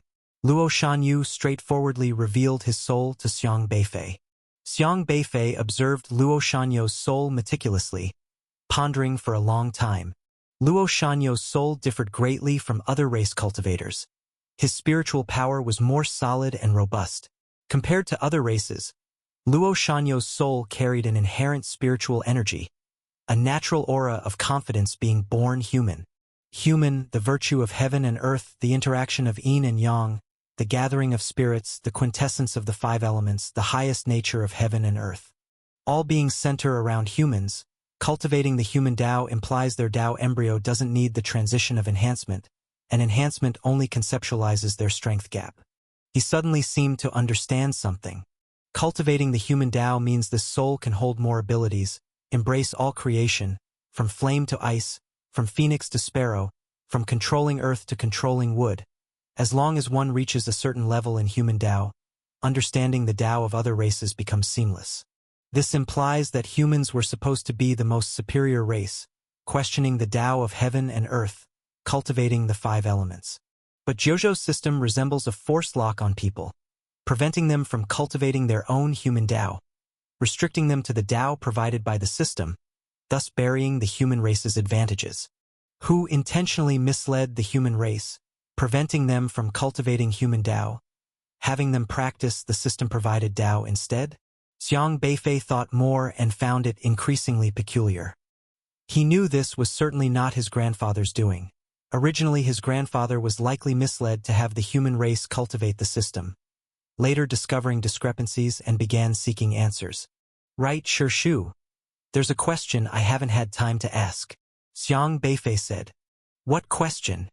What is mustard seed in palm? Xiang Beifei had been pondering this matter. Previously in Jiuzhou, mustard seed in palm appeared in his grandfather's system interface, with emissaries from Kangji Abyss pursuing the mustard seed in palm, and Xiang Beifei indeed encountered a woman. Kangji Abyss being the current human race's base in Edge Corner airspace, but even now Xiang Beifei didn't know who that woman was. Why are you suddenly asking about this? Luo Shanyu's expression paused suddenly. Grandfather once mumbled in his sleep about an emissary from Kangji Abyss pursuing the mustard seed in palm. But to this day, I still don't know what the mustard seed in palm is. However, Kangji Abyss is a place where the human race resides, and I indeed encountered an emissary from Kangji Abyss, a woman who had been to Jiuzhou. Logically, she should be from the human race of Edge Corner airspace. Xiang Beifei remembered that woman clearly. She didn't have a system interface. But if she were from the Edge Corner airspace, it would be impossible for her to enter the Great Desolate Realm. At best, she could disguise herself using something like the Dao Sheath. Luo Shanyu, having heard what Xiang Beifei said, didn't respond immediately but seemed to be pondering something. Uncle Master should know what the mustard seed in palm is, right? Xiang Beifei asked. Luo Shanyu hesitated for a moment, then said, breath soil, Ruishui River, pure iron, Jianmu, source fire. What do they remind you of? Very special items that can resist void power, Xiang Beifei said. But you should be aware that these 5 items are not the only divine objects capable of resisting void power. Xunli, the sacred being of a Li's tribe, is also a very unique existence, just as we humans, being a race with natural advantages, naturally have our divine objects as well, Luo Shanyu stated. Xiang Beifei was surprised. Uncle Master means, the mustard seed in palm is something similar to breath soil and Xunli? Luo Shanyu nodded. Yes, the mustard seed in palm originally belonged to our human race as a divine object. But, if the mustard seed in palm is a divine object of the human race, why does not a single person among us possess it? Xiang Beifei was genuinely puzzled. Currently, the human race in Edge Corner airspace is living very difficult lives, hunted everywhere, struggling at every step.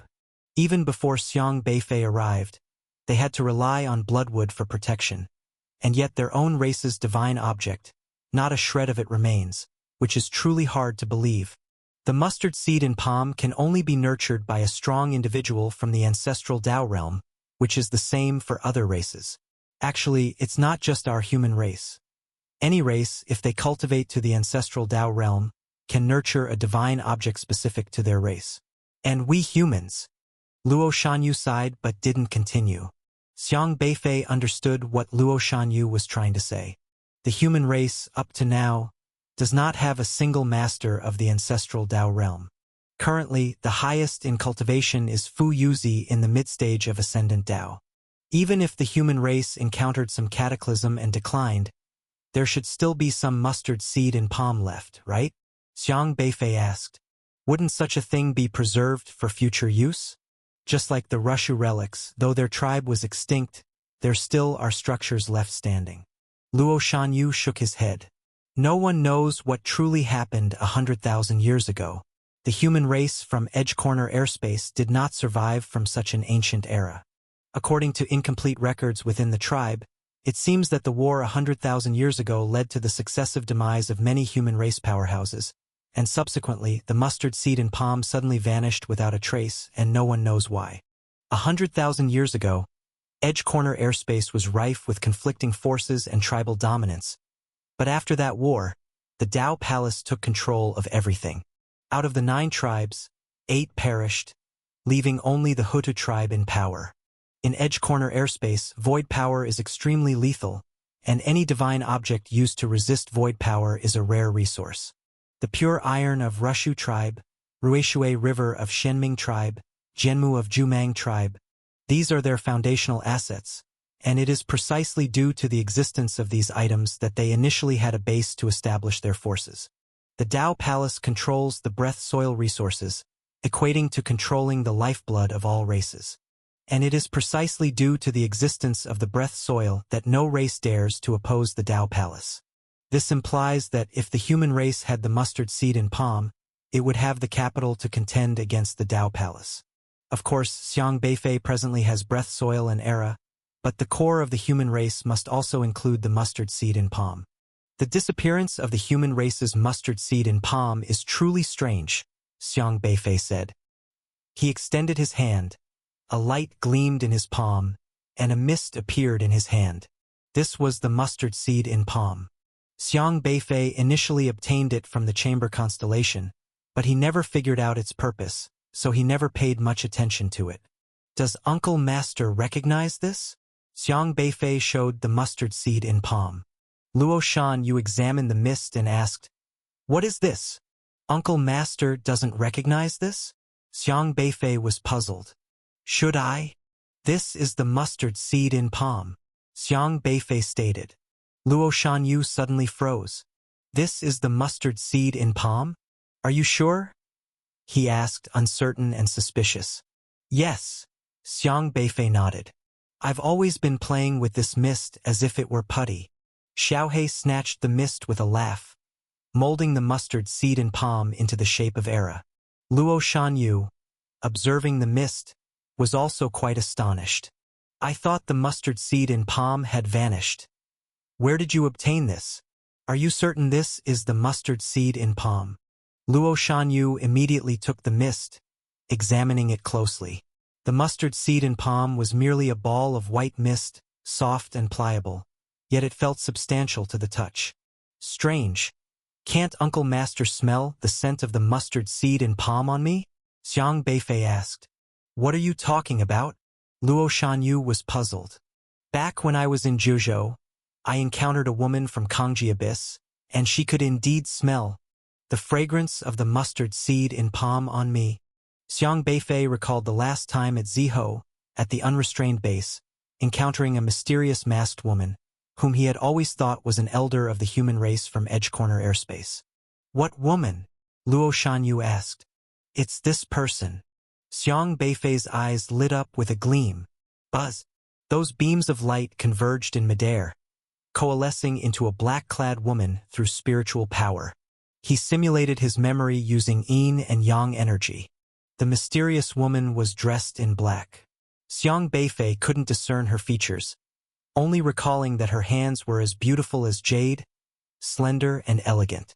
Luo Shanyu scrutinized this mysterious woman for a while before shaking his head. "I don't recognize her, but she mentioned that the aura I have is like the warm sun from the extremity abyss, and she's an envoy from the Extremity Abyss. Did this woman say she came from the Extremity Abyss? Luo Shanyu asked. Xiang Beifei hesitated. Not exactly. We haven't sent anyone to Zhuozhou because the Daosheath cost is too high, Luo Shanyu said. Xiang Beifei frowned. Indeed, the mysterious woman had only saved Zhao Ruizhong back then and never said where she came from.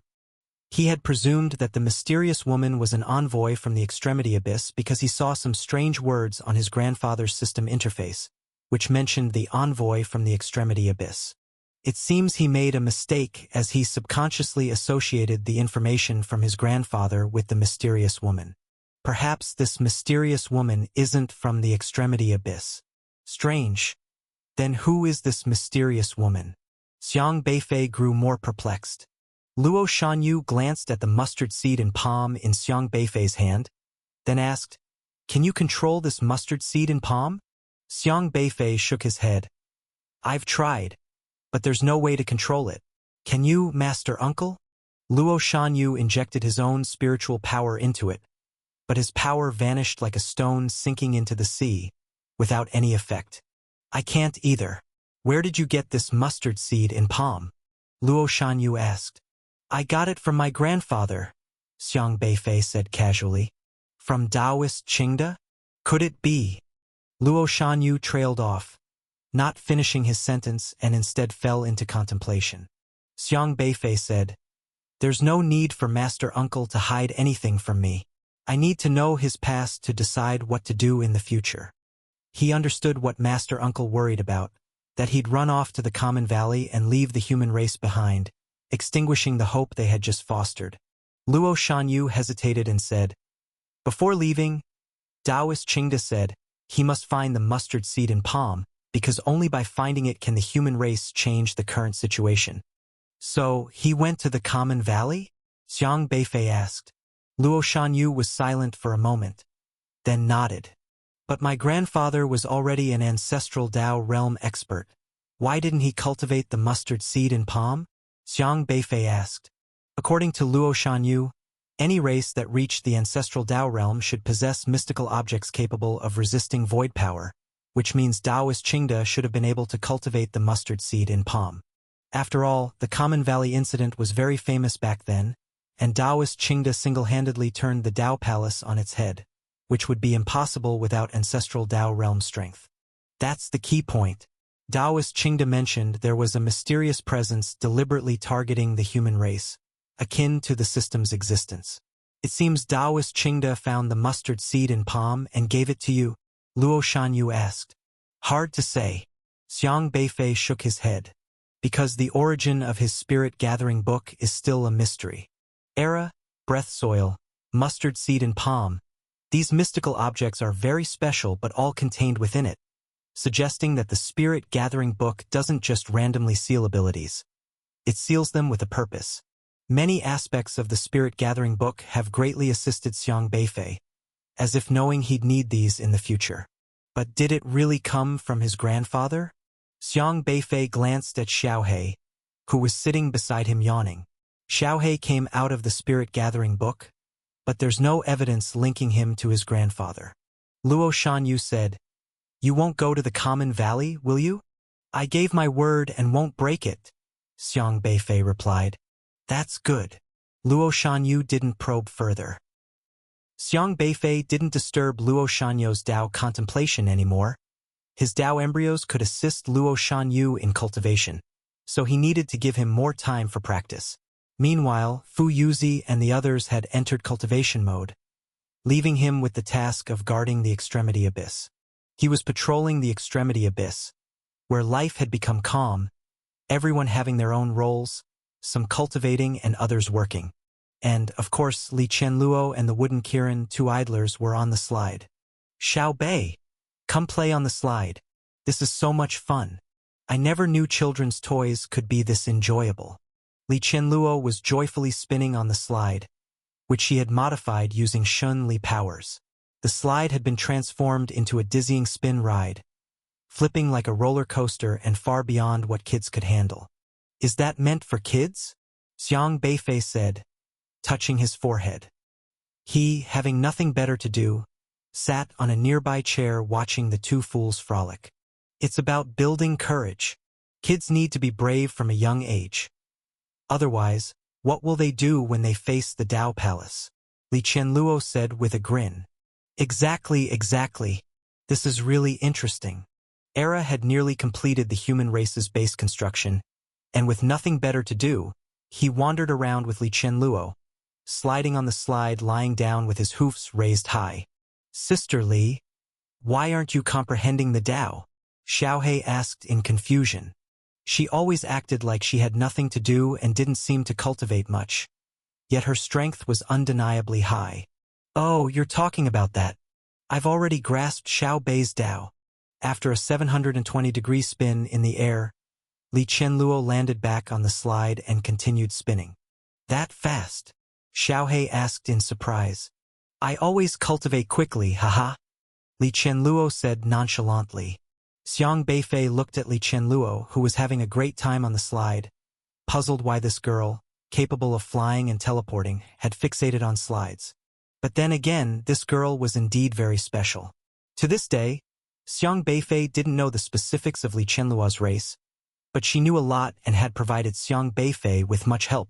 Li Qianluo spun around on the slide for a long while before slipping down. Era followed in a clumsy manner, and lacking Li Qianluo's agility, crashed face first on the slide with a loud thud. Awoo! My handsome face. It's ruined. Era wailed. With a face like yours, being disfigured is as good as a makeover, Xiaohe remarked. Li Qianluo flipped over and sat beside Xiang Beifei, noticing his pensive demeanor, and asked, What's up? Xiao Bei, you look troubled. I'm just pondering the next step, Xiang Beifei said. Haven't you already planned it out? The city of no pretense is all set, just waiting to deal with the Dao Palace, Li Qianluo said. No, it's about the mustard seed in palm, Xiang Beifei said. Oh, have you figured out why the human race's mustard seed in palm disappeared? Li Qianluo, evidently aware of some human race conditions, asked. No. Xiang Beifei shook his head, leafing through a thick book in his hand, and said, The human race's records on the war from 100,000 years ago are sparse. Master Uncle only gave me some material. He turned and examined Li Qianluo, staring for a long time. Suddenly feeling self-conscious under Xiang Beifei's gaze, Li Qianluo muttered, Why are you looking at me like that? Haven't you seen a good-looking person before? Looking good is meant for people to see, Xiang Beifei said.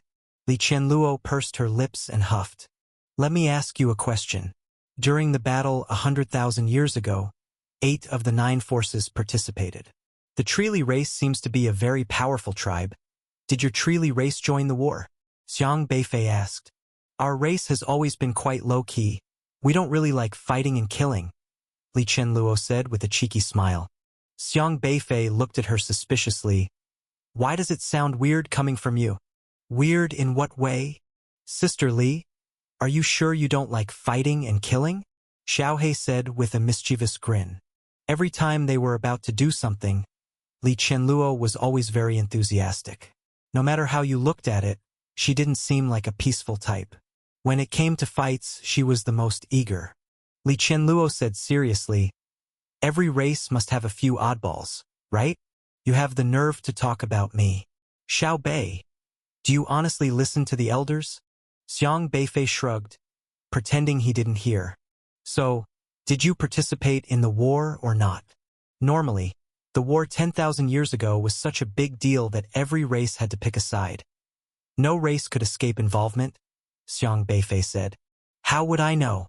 I didn't live that long. I'm about the same age as you. How would I know details about events from 10,000 years ago? Li Qianluo said. Huh? You're about the same age as me, Xiang Beifei said in surprise.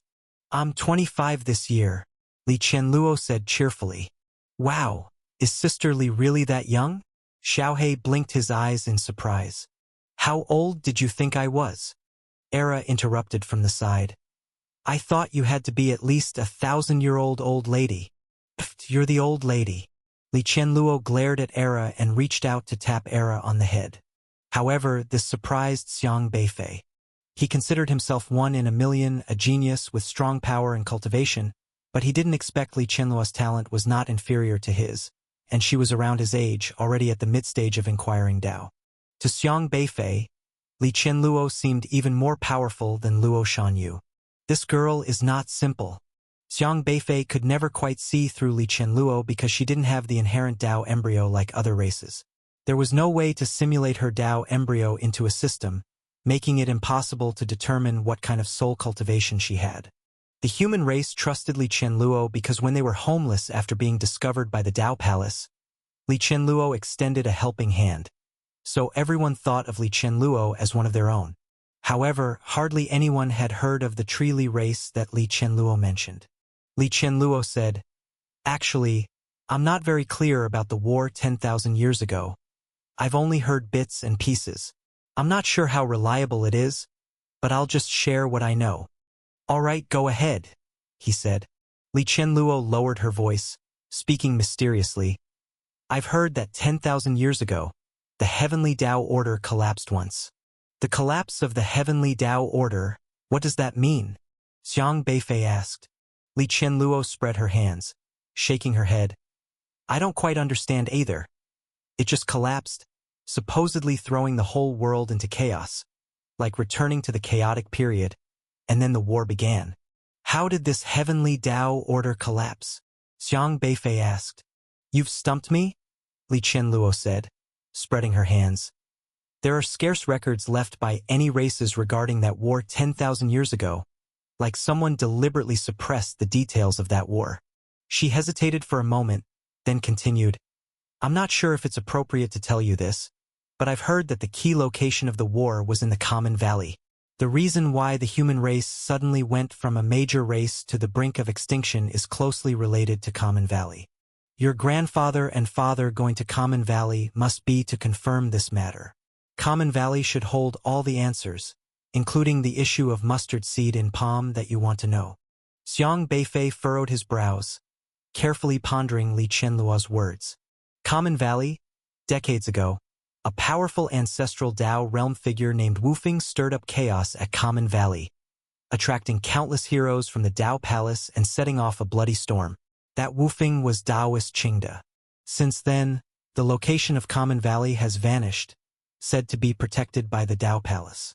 The specifics of Common Valley are all hearsay to the outside world, and no one knows the actual situation.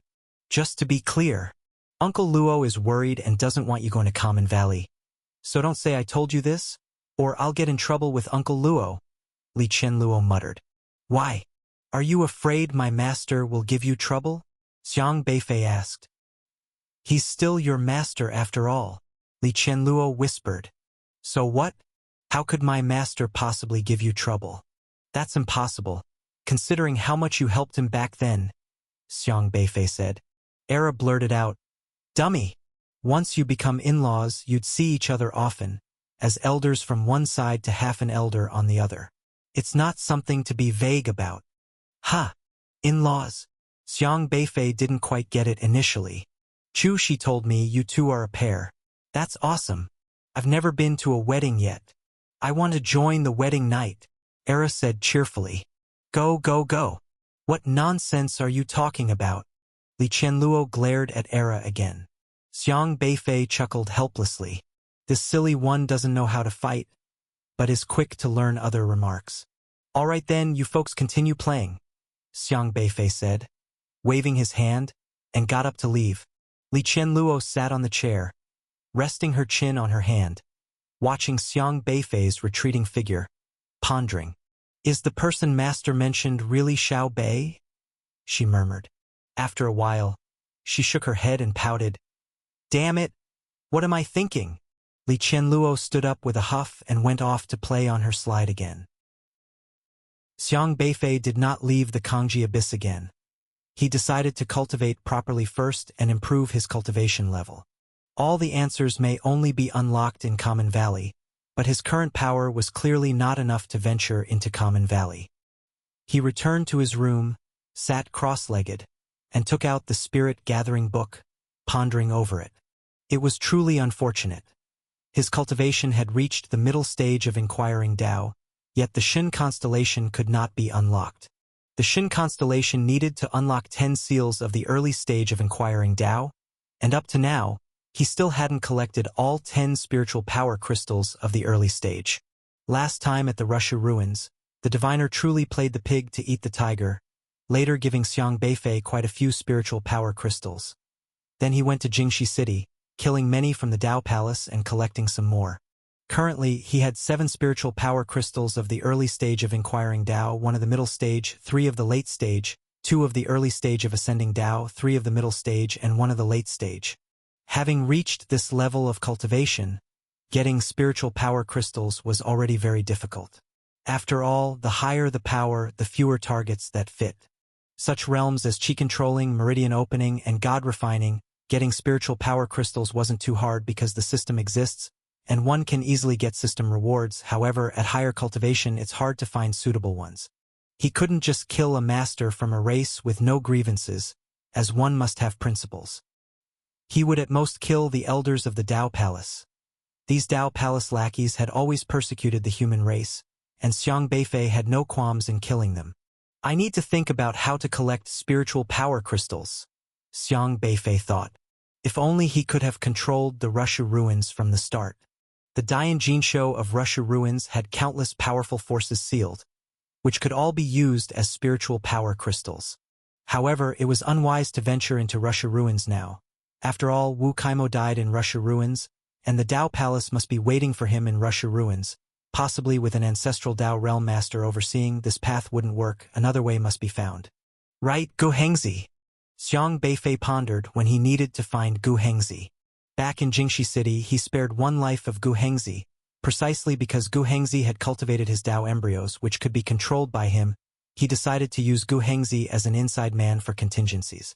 However, Xiang Beifei planned to wait a while longer. He had to boost his power to the late stage of inquiring Tao, and if he could reach the ascending Tao stage, that would naturally be best. Xiang Beifei calmed his mind and began cultivating his spiritual power with the Chaos Yin-Yang formula. The Tao Stone had appeared in the city of No Pretense for 3 months now. During these 3 months, the city of No Pretense became a major hotspot in Edge Corner airspace, with countless race masters coming one after another to comprehend the Tao Stone. The city of No Pretense was surrounded in 3 inner circles and 3 outer circles, 3,000 miles around, all masters. Sometimes, small-scale conflicts even broke out over competing for Enlightenment territories. Of course, the city of No Pretense was not fixed. This city appeared unexpectedly, staying at a location for a few days before disappearing, then reappearing elsewhere. The city of No Pretense itself was very mysterious, and its comings and goings were considered normal. Everyone tirelessly followed the city around. Comprehending the Tao was indeed a lifelong pursuit. The city of No Pretense moving around like this made the Tao Palace very uncomfortable, ruining their plan to set up formations around the city to monitor the Tao Stone and wait for its owner. This eerie city had an incredibly ancient origin and was not under the control of the Tao Palace. The Tao Stone suddenly appearing in the city of No Pretense was like a fishbone stuck in their throat, making the Tao Palace very uneasy. But the Tao Palace did not dare to casually enter the city of No Pretense. Even ancestral Tao realm masters seemed to be apprehensive. The Tao Palace had no choice but to send experts to monitor the city. More and more masters began to comprehend the Tao Stone in the city of No Pretense, gaining profound enlightenment from these Tao Stones. Soon news spread of many breaking through their cultivation due to comprehending the Tao Stone. Countless heavenly connection realm masters directly broke through to eternal life, significantly shortening their cultivation time. It said someone was stuck in the middle stage of eternal life for 5,000 years, comprehended the Tao Stone for a month, and broke through to the late stage of eternal life. Most exciting of all was the news of Heavenly Ranking's early stage inquiring Tao Master, Gai Gengxing, ranked 91st on the Heavenly Ranking, who upon comprehending the Tao Stone, had a sudden realization. His power surged and he broke through to the middle stage of inquiring Tao. This meant his current strength was enough to challenge for a higher Heavenly Ranking, at least ranking 70 as a base. This news stirred all race masters. In the inquiring Tao stage, improving by 1 step was extremely difficult. The top 100 on the Heavenly Ranking were fiercely competitive. Comprehending the Dao Stone to break through, elevating one's cultivation by one layer, was practically a heaven-sent opportunity. Numerous masters who had been in seclusion for cultivation emerged, unwilling to miss this opportunity, also seeking enlightenment from the Dao Stone. Almost all masters on the heaven and earth ranking came to comprehend the Dao. The city of No Pretense became a gathering place for masters. Normally seeing one heaven and earth ranking master was rare, let alone so many at once. Those prodigies who were usually like divine dragons, hidden but invisible, were now seen everywhere outside the city of No Pretense. At this moment, the Dao Palace suddenly released another announcement. Heaven and Earth Ranking Challenge. The Dao Palace planned to hold a major genius gathering 2 months later, requiring all Heaven and Earth Ranking Masters to attend. In this challenge, anyone can directly challenge the geniuses in the arena, redefining rankings anew. Typically, wanting to challenge a genius would wait until the opponent's guard ranking day to challenge, possibly waiting 10 years. This time, no need to wait, challenge whoever one wishes. Each genius can only be challenged once, and each person has 2 chances to challenge. If any ranked genius does not attend, it will be regarded as automatic abandonment of ranking. This news swept through every city in Edge Corner airspace, forcing all race prodigies to treat seriously and start preparing. The Dao Palace's Heaven and Earth Ranking Challenge news naturally reached the human race's side. Luo Shanyu came to discuss with Xiang Beifei immediately upon hearing the news. Dao Palace is actually holding this kind of competition? What's the reason? Era asked, puzzled. Dao Palace has held it before, gathering heroes, reshuffling the Heaven and Earth ranking, said Luo Shanyu. Fu Yuzi frowned and said, I remember this Gathering Heroes challenge is held once every 500 years. Last held 400 years ago. There's still more than 100 years. They are actually ahead of schedule.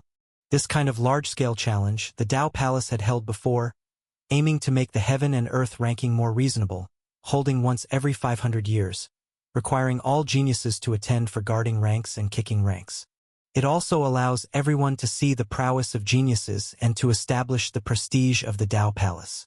Yet this time comes early without reaching the next scheduled time. Luo Shanyu pondered for a moment, looking at Xiang Beifei and said, I think the Dao Palace is attempting to confirm the issue with the broken Dao race. So that's it. This is troublesome, Xiaohe muttered. The broken Dao race emerged suddenly, occupying 51 spots on the Earth ranking. Yet until now, this broken Dao race has not shown their face, which is certainly intolerable for the Dao Palace. They cannot tolerate a race not under their control lingering under their noses. At this rate, the Earth ranking would soon become the broken Dao ranking. Therefore, the Dao Palace must advance the Gathering Heroes date. In this way, the 51 broken Dao race geniuses on the Earth ranking would inevitably attend, and the Dao Palace wants the broken Dao race to understand who the real ruler of Edge Corner airspace is. However, the 51 broken Dao race geniuses on the Earth ranking were actually all Xiang Beifei's alternate accounts, which made things very awkward. Zhu Yiji couldn't resist at all. His figure was flung into the air, tossed high, leaving only a tiny dot, and it was unclear where he'd been hit to. The others present were once again dumbfounded. You should learn how to speak to a leader. The aura around Zhu Yiji gathered into a sharp starlight, stealthily sweeping towards Xiang Beifei. He had to teach Xiang Beifei a lesson. To teach this reckless person a lesson, making him understand the consequences of clashing with him. Slap his mouth for me. Zhu Yiji applied the power of the square and round rules at Xiang Beifei's feet. In this square circle, the rule Zhu Yiji set was to strike one's own mouth. You should learn how to speak to a leader. The aura around Zhu Yiji gathered into a sharp starlight, stealthily sweeping towards Xiang Beifei. He had to teach Xiang Beifei a lesson. To teach this reckless person a lesson, making him understand the consequences of clashing with him. Slap his mouth for me. Zhu Yiji applied the power of the square and round rules at Xiang Beifei's feet. In this square circle, the rule Zhu Yiji set was to strike one's own mouth. Zhu Yiji wanted Xiang Beifei to understand who was in charge here. But the corner of Xiang Beifei's mouth curled into a mocking smile. Are you worthy? Zhu Yiji suddenly froze. His square and round rules failed yet again. Then I'll do it myself.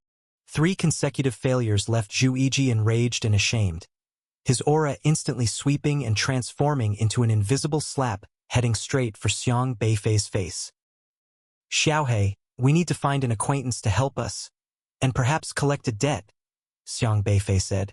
Woof, Xiaohe asked in confusion. Xiang Beifei stood up, rubbed his fists, and said, Yang Chengze.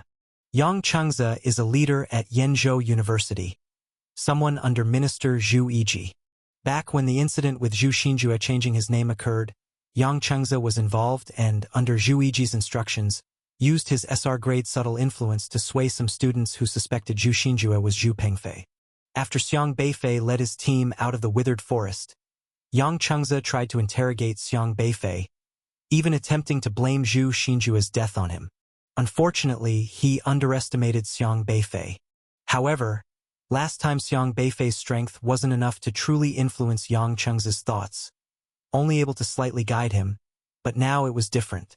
Meanwhile, Xiaohe had already dashed from Professor Guo's side, extending a small paw to shatter the square and round rules under Sun Hushuan's feet. Minister Zhu. Commander He. You two are going too far. Sun Hushuan, initially constrained, finally broke free and shouted to stop them. Zhu Yiji's face darkened once more. Sun Hushuan actually broke through his square and round rules? However, Zhu Yiji could no longer take action. Today's incident, to begin with, was already unjustified for him, and if he acted against anyone now, yet it also made He Kaiwei realize something. He still had a chance to prove his innocence, that he was dragged into this, but those words were merely Zhao Yong hearing Wu Shixian say that he was instigated by he. Even if Zhao Yong said so, it couldn't directly prove that the frame-up was related to him. The only way to clear his name now was to sacrifice a pawn to save the king. In other words, Wu Shixian must be kicked out. Just stating that Wu Shixian was setting him up would suffice. A sharp glint appeared in He Kaiwei's eyes. The entire meeting room had become extremely tense. Enough! Don't overdo it! Zhu Yiji finally stood up and coldly shouted. You three, daring to cause trouble at the school, do you truly not regard me? His gaze was like that of an eagle, staring at Professor Guo and the 3 of them, especially lingering on Xiang Beifei. He couldn't even figure out how Xiang Beifei had appeared in the classroom, which made him very apprehensive. However, at this moment, Zhu Yiji's aura was as towering as ever. He was still the most powerful person here, still capable of suppressing these people. Meanwhile, quickly glancing at his system interface, detected that Luo Yunxian is already angry.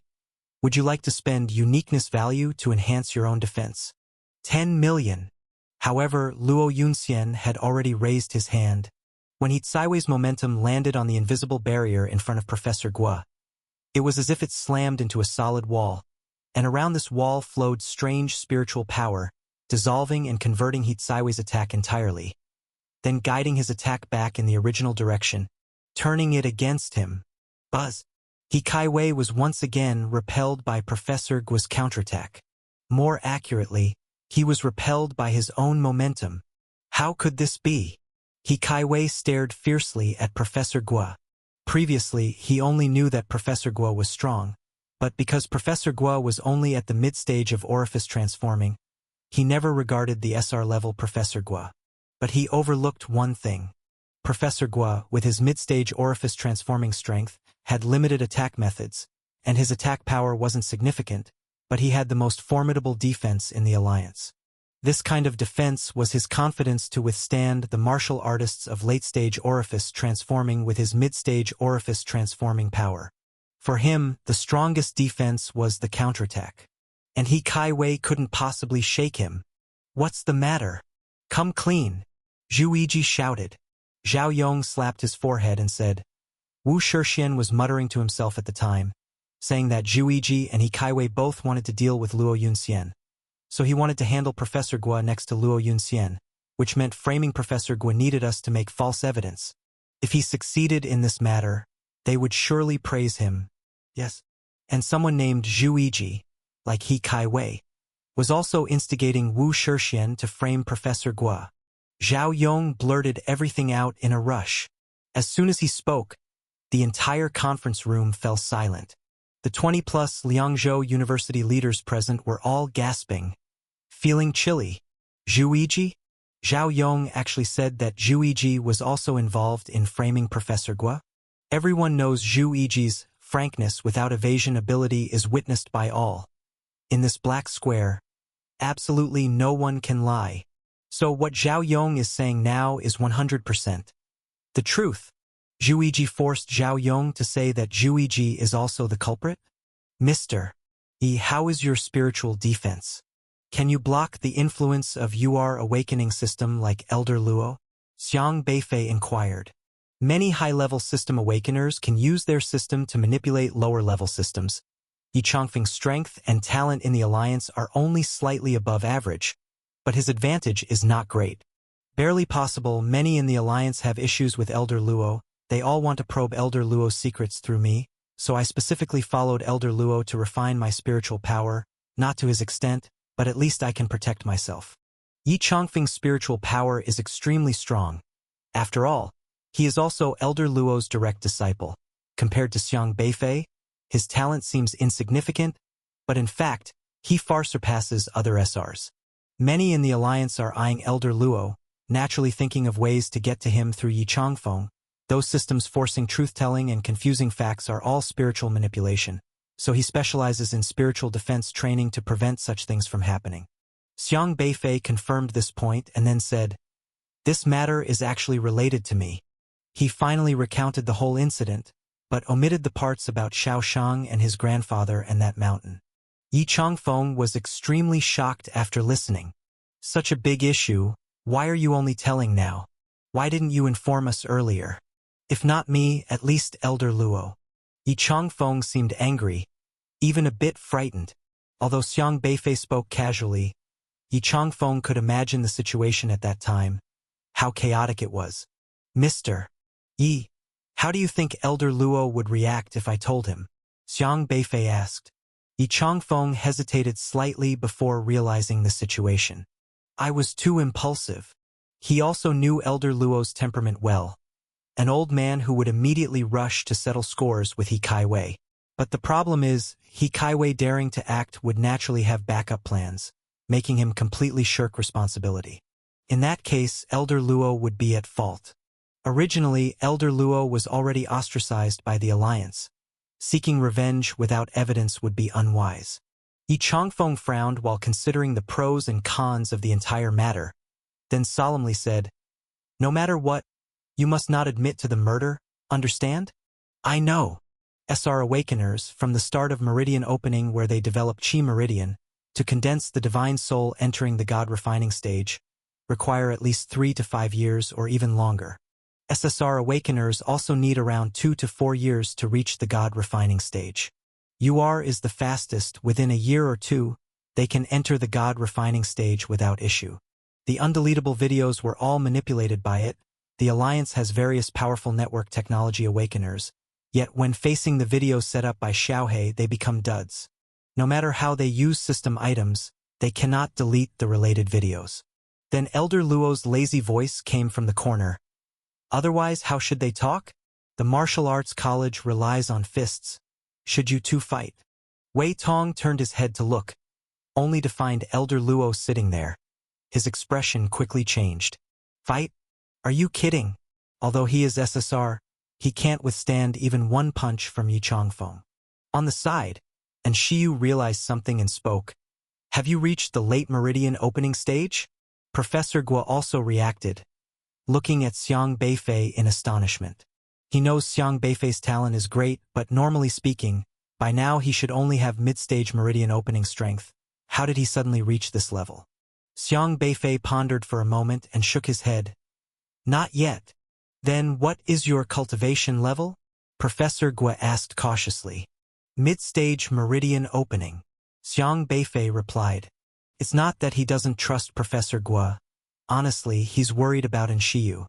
Last semester Shiyu took his advice and chose to develop within the Alliance, now interning there.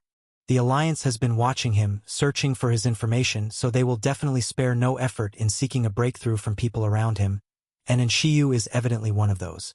Of course, Given in Shiyu's character, Xiang Beifei believes she wouldn't actively betray him. It's just that she's only a late-stage SR. If someone like Mu Yiqing, a late-stage SSR of God refining, quietly extracted information from Shiyu's mouth, even the university's confidentiality measures for students won't help. Liangzhou University is no longer purely Liangzhou's. For instance, the literary Taoist managing the martial arts college is someone sent by the Alliance, all watching Xiang Beifei.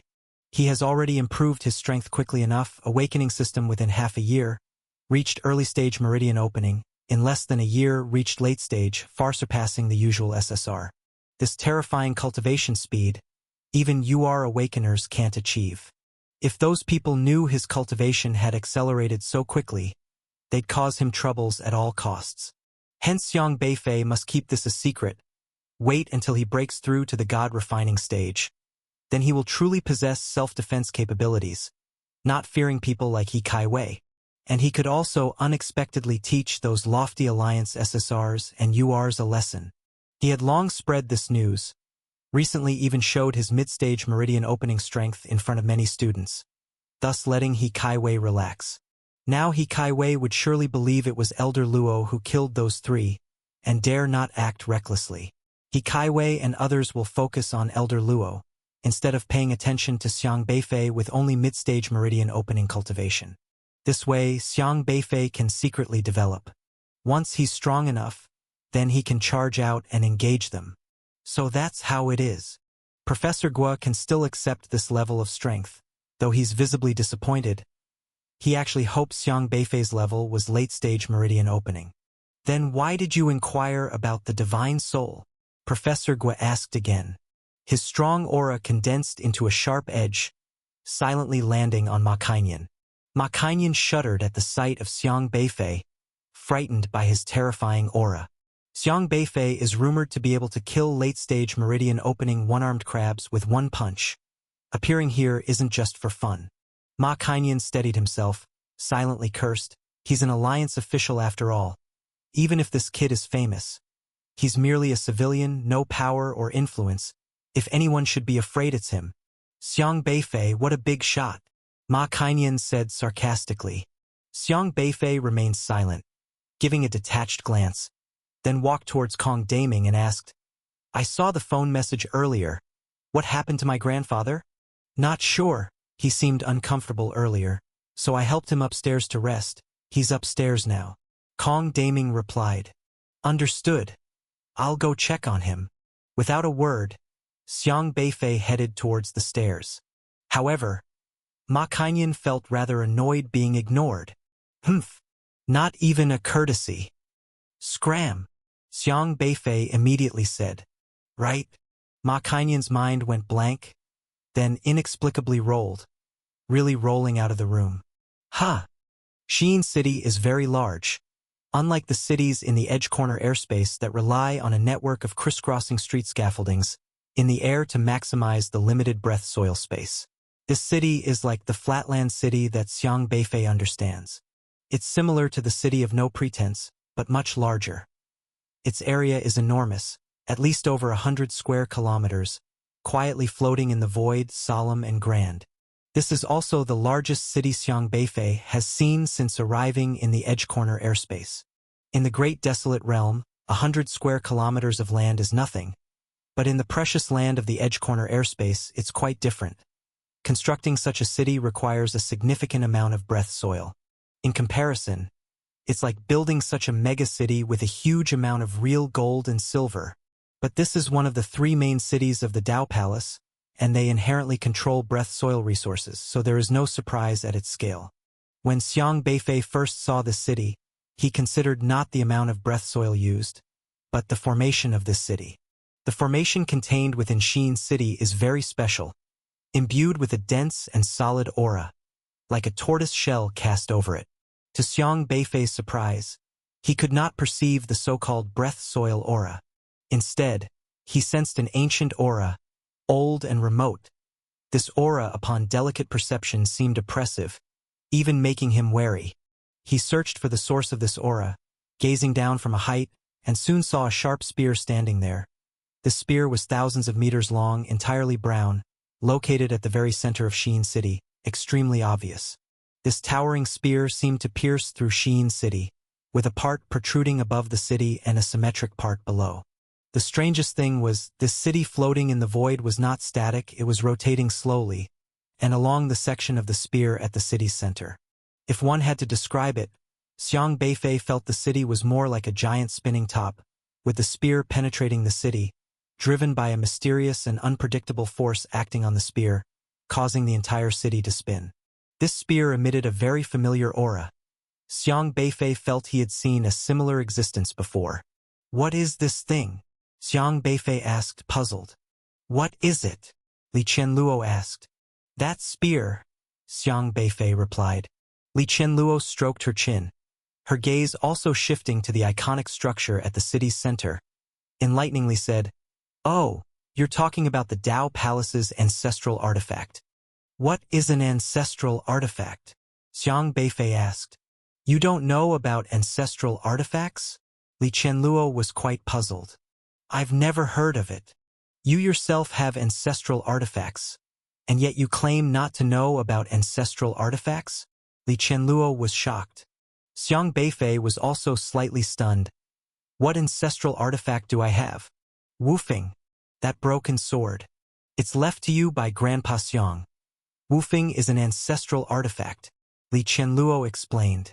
This left Xiang Beifei astonished. Wufing is an ancestral artifact? No wonder he felt the aura of the spear at Sheen City Center was somewhat familiar. A ray of clear light flickered in his hand, and he drew Wufing's broken sword from the void, appearing in his palm. "You say this is an ancestral artifact? What does it represent?" Xiang Beifei was unclear. Li Qianluo covered her forehead with one hand. "Absolutely defeated by you. You hold an ancestral artifact, yet claim not to recognize it. Didn't Grandpa Xiang tell you about its origin before giving you it?" "No. Grandpa used it as a kitchen knife, cooking meals for me every day," Xiang Beifei said. "Using an ancestral artifact as a kitchen knife, and for cooking. How extravagant." Li Qianluo widened her eyes, thunderstruck to know what to say. She paused, then helplessly said, "Ugh. I really don't know how to speak about you. But your situation of ignorance is probably ordinary. Ancestral artifacts are very powerful existences. Their origins trace back to the establishment period of the ancient heavenly Tao order. Every one of us practices the heavenly Tao, but legend has it that during the chaotic dawn of the world, various heavenly Tao intertwined, incredibly chaotic. The 3,000 great Tao, each terrifying. Without order, the terrifying chaos unleashed by these heavenly Tao would make any form of life impossible to sustain. Thus, in the remote past, a special divine object was born, whose origin no one knew, but its existence was to establish order among the heavenly Tao, preventing them from causing chaos. This divine object is called the Tao Implement. With powerful means, the Tao Implement suppressed all heavenly Tao, restoring them to a state of orderliness. After fulfilling its mission, the Tao Implement fragmented into many fragments, scattered in the world, suppressing each heavenly Tao. Only masters at the ancestral Tao realm, capable of fully controlling one heavenly Tao, qualify to exert them. Hence they are also called ancestral artifacts. Li Qianluo looked at the broken sword in Xiang Beifei's hand, saying, "Your Wufing is an ancestral artifact. Ancestral Tao realm masters can exert it?" Xiang Beifei waved the Wufing in his hand, and Wufing emitted a clear, resounding hum. "Yes, if not an ancestral Tao realm master, even holding an ancestral artifact is just a heap of worthless metal. Apart from being somewhat hard, it's of no use. I ask you, did Grandpa Xiang tell you anything special about Wufing?" Xiang Beifei thought for a moment. He truly learned to use Wufing during the time with the skeleton race of Siho. Back then, his grandfather was called Fire Ancestor by the skeletons. At that time, his grandfather told him some things about Wufing. Grandfather mentioned that Wufing can disregard spiritual power and can only be blocked by non-spiritual objects. Whether it can be blocked is another matter, but at least we can try, said Xiang Beifei. "But I've never seen your sword disregard spiritual power." Li Qianluo remarked. She had seen Xiang Beifei in action several times. Indeed, Xiang Beifei admitted. I think it's probably because it's broken, preventing it from completely disregarding spiritual power. Of course, you're an exception. It's not usable without reaching the ancestral Tao realm. Even when you use it, I believe you're only unleashing less than 1/10,000th of its power. Li Qianluo said with a mischievous smile. How do you know so much? Because I've read records about ancestral implements' power. Li Qianluo recalled something and said reverently, a true ancestral implement can annihilate the void with just one move. An ancestral Tao realm expert with an ancestral implement is completely different from one without it. It's said that each ancestral implement is linked to a heavenly Tao, and the 3,000 great Taos represent 3,000 ancestral implements. 3,000 doesn't refer to the literal number, but countless. According to Li Qianluo, it should be a Tao implement broken into countless fragments. Do you mean there are many ancestral implements? But why don't I feel like I've seen many ancestral implements? Xiang Beifei had some understanding of Wufeng. When he saw that spear for the first time, he felt familiar with its force being exhibited. If one ancestral implement represents suppressing a heavenly Tao, it means there should be countless ancestral implements in the world. But up to now, he hadn't seemed to encounter any other ancestral implements. That's because ancestral implements can devour one another. They were all derived from Tao implements and naturally can be devoured too.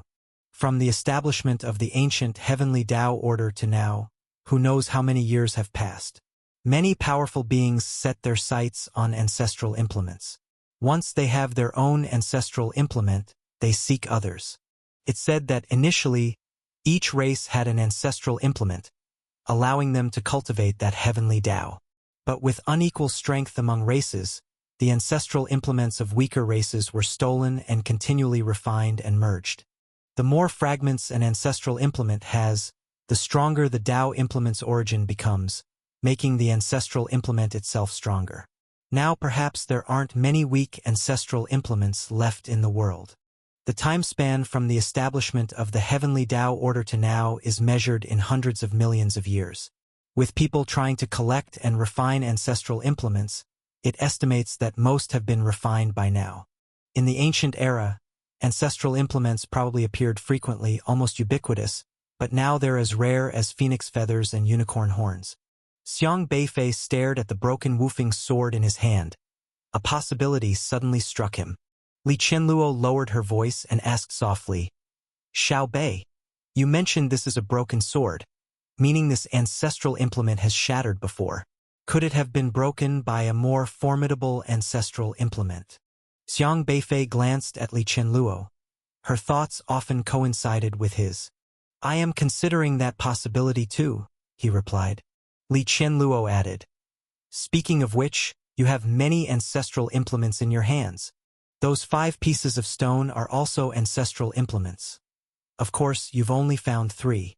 5 pieces of stone are also ancestral implements. Xiang Beifei frowned. By the way, had you been to Common Valley before? Xiang Beifei asked. Oh yes, I went there once with my master for fun and picked up some fragments. Back then, Common Valley wasn't entirely sealed, but now the Tao Palace has hidden it, Li Qianluo said regretfully. Xiang Beifei exclaimed, Your master must be very powerful? Li Qianluo replied with a cheeky smile. It's all right. Next time, I'll introduce you to him. Xiang Beifei didn't press further but fell into contemplation.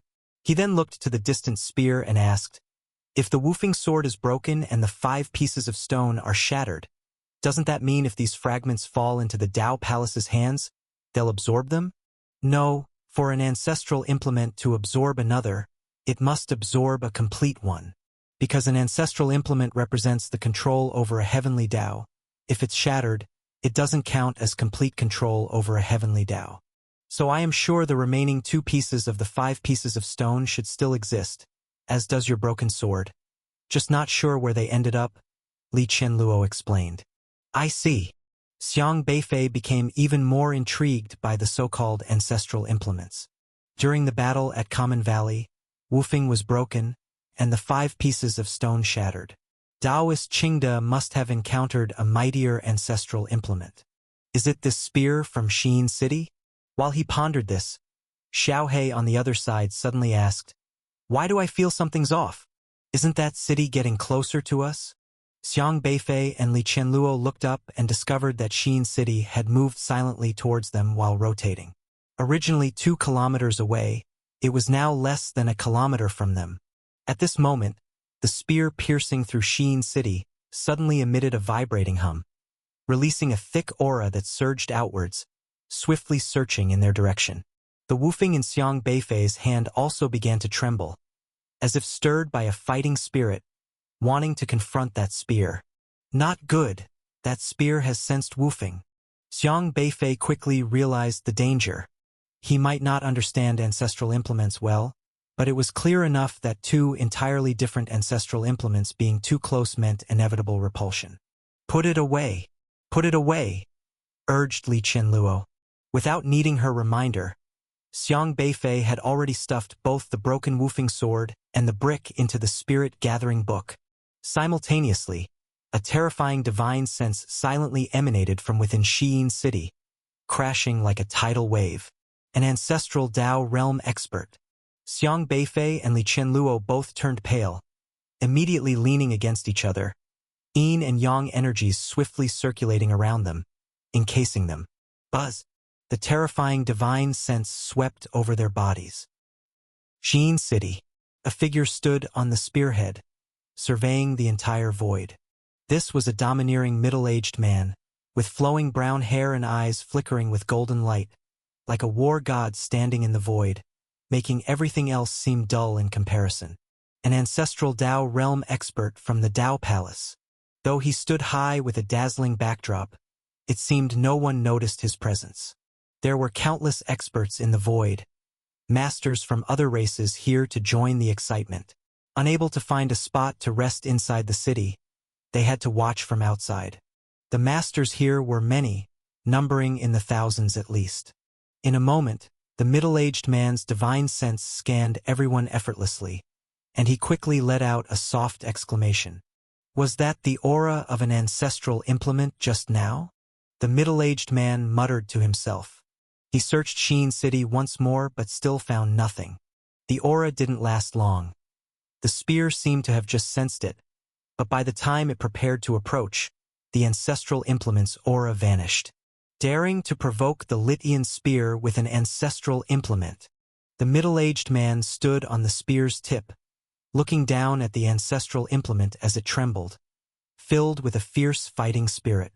An ancestral implement with origin power similar to yours? The middle-aged man seemed to understand the Litian spear's meaning from its tremors. The Litian spear trembled again. The middle-aged man's brows furrowed with surprise, then with growing seriousness. An incomplete ancestral implement? For an incomplete one to reach your level? Could it be? His eyes glowed golden once more. Then he stepped forward and instantly vanished into the void. So powerful!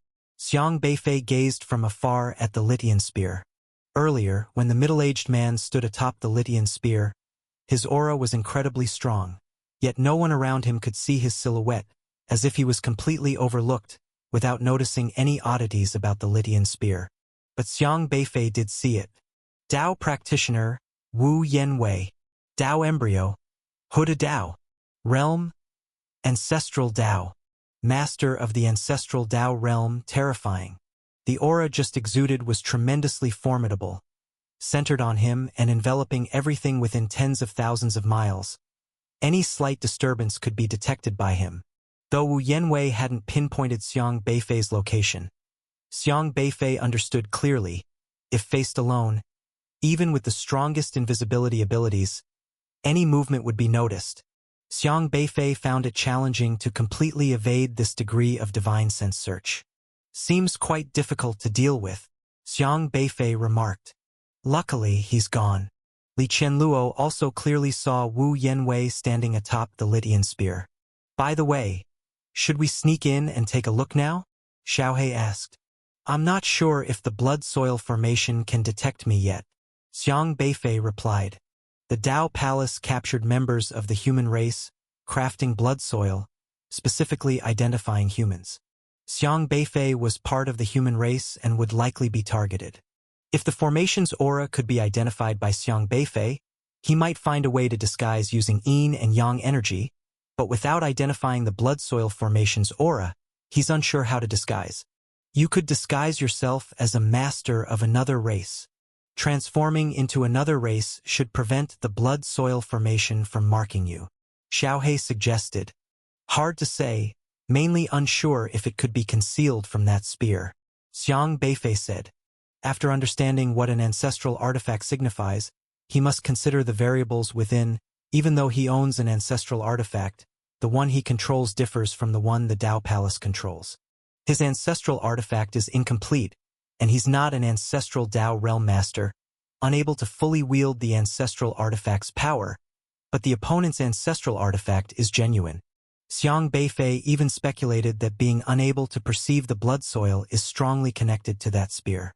The Dao Palace's ancestral artifact is called the Litian Spear. Let's not court trouble with it. I feel like I'd be discovered if I entered the city.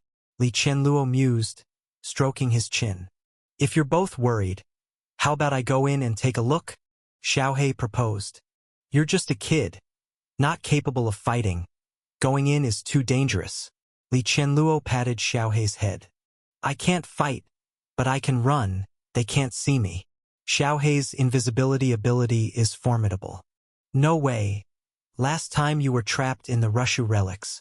Xiang Beifei didn't allow Xiaohe to go alone. Last time was a special case. Era was playful, and I went to save him. Xiaohe muttered. But last time you had the brick. This time you can't bring the brick, increasing the risk. Xiang Beifei replied. Xiaohe usually brings the brick when going out, relying on his invisibility advantage, sneaking behind others, and striking them with the brick. But the brick is also an ancestral artifact, therefore it can't be brought into Xiyin City, or it might be detected by the Litian Spear. We can't just stand here doing nothing, right? Xiaohe asked. Xiang Beifei contemplated for a moment, saying, Don't rush. We've planted an undercover agent. We spared someone's life last time. Xiaohe's eyes lit up, saying, That's right. Let's find him. Near Xiyin City, people were everywhere, gathering masters, potentially leading to conflict. After all, everyone was here. Enemies always cross paths. At the moment, 5,000 miles behind Xiyin City, two groups were clashing, surrounded by onlookers. The Beast Dao race was having a conflict with the Demon Dao race. Both sides seemed to have disagreements over something. Swords were drawn, a fierce aura emanating from them. Many spectators watched from afar at the two races, whispering and adding to the excitement. What's wrong with these two races? Apparently, it's because last time, while contending over a deserted island, the Demon Dao race killed a Beast Dao race genius, and that Beast Dao race was none other than Shou Yoshi, ranked 79th on the Earth ranking, enraging the Beast Dao race. Heaven and Earth ranking genius contention. Mutual competition. Life and death determined by fate. Isn't it normal? Not quite.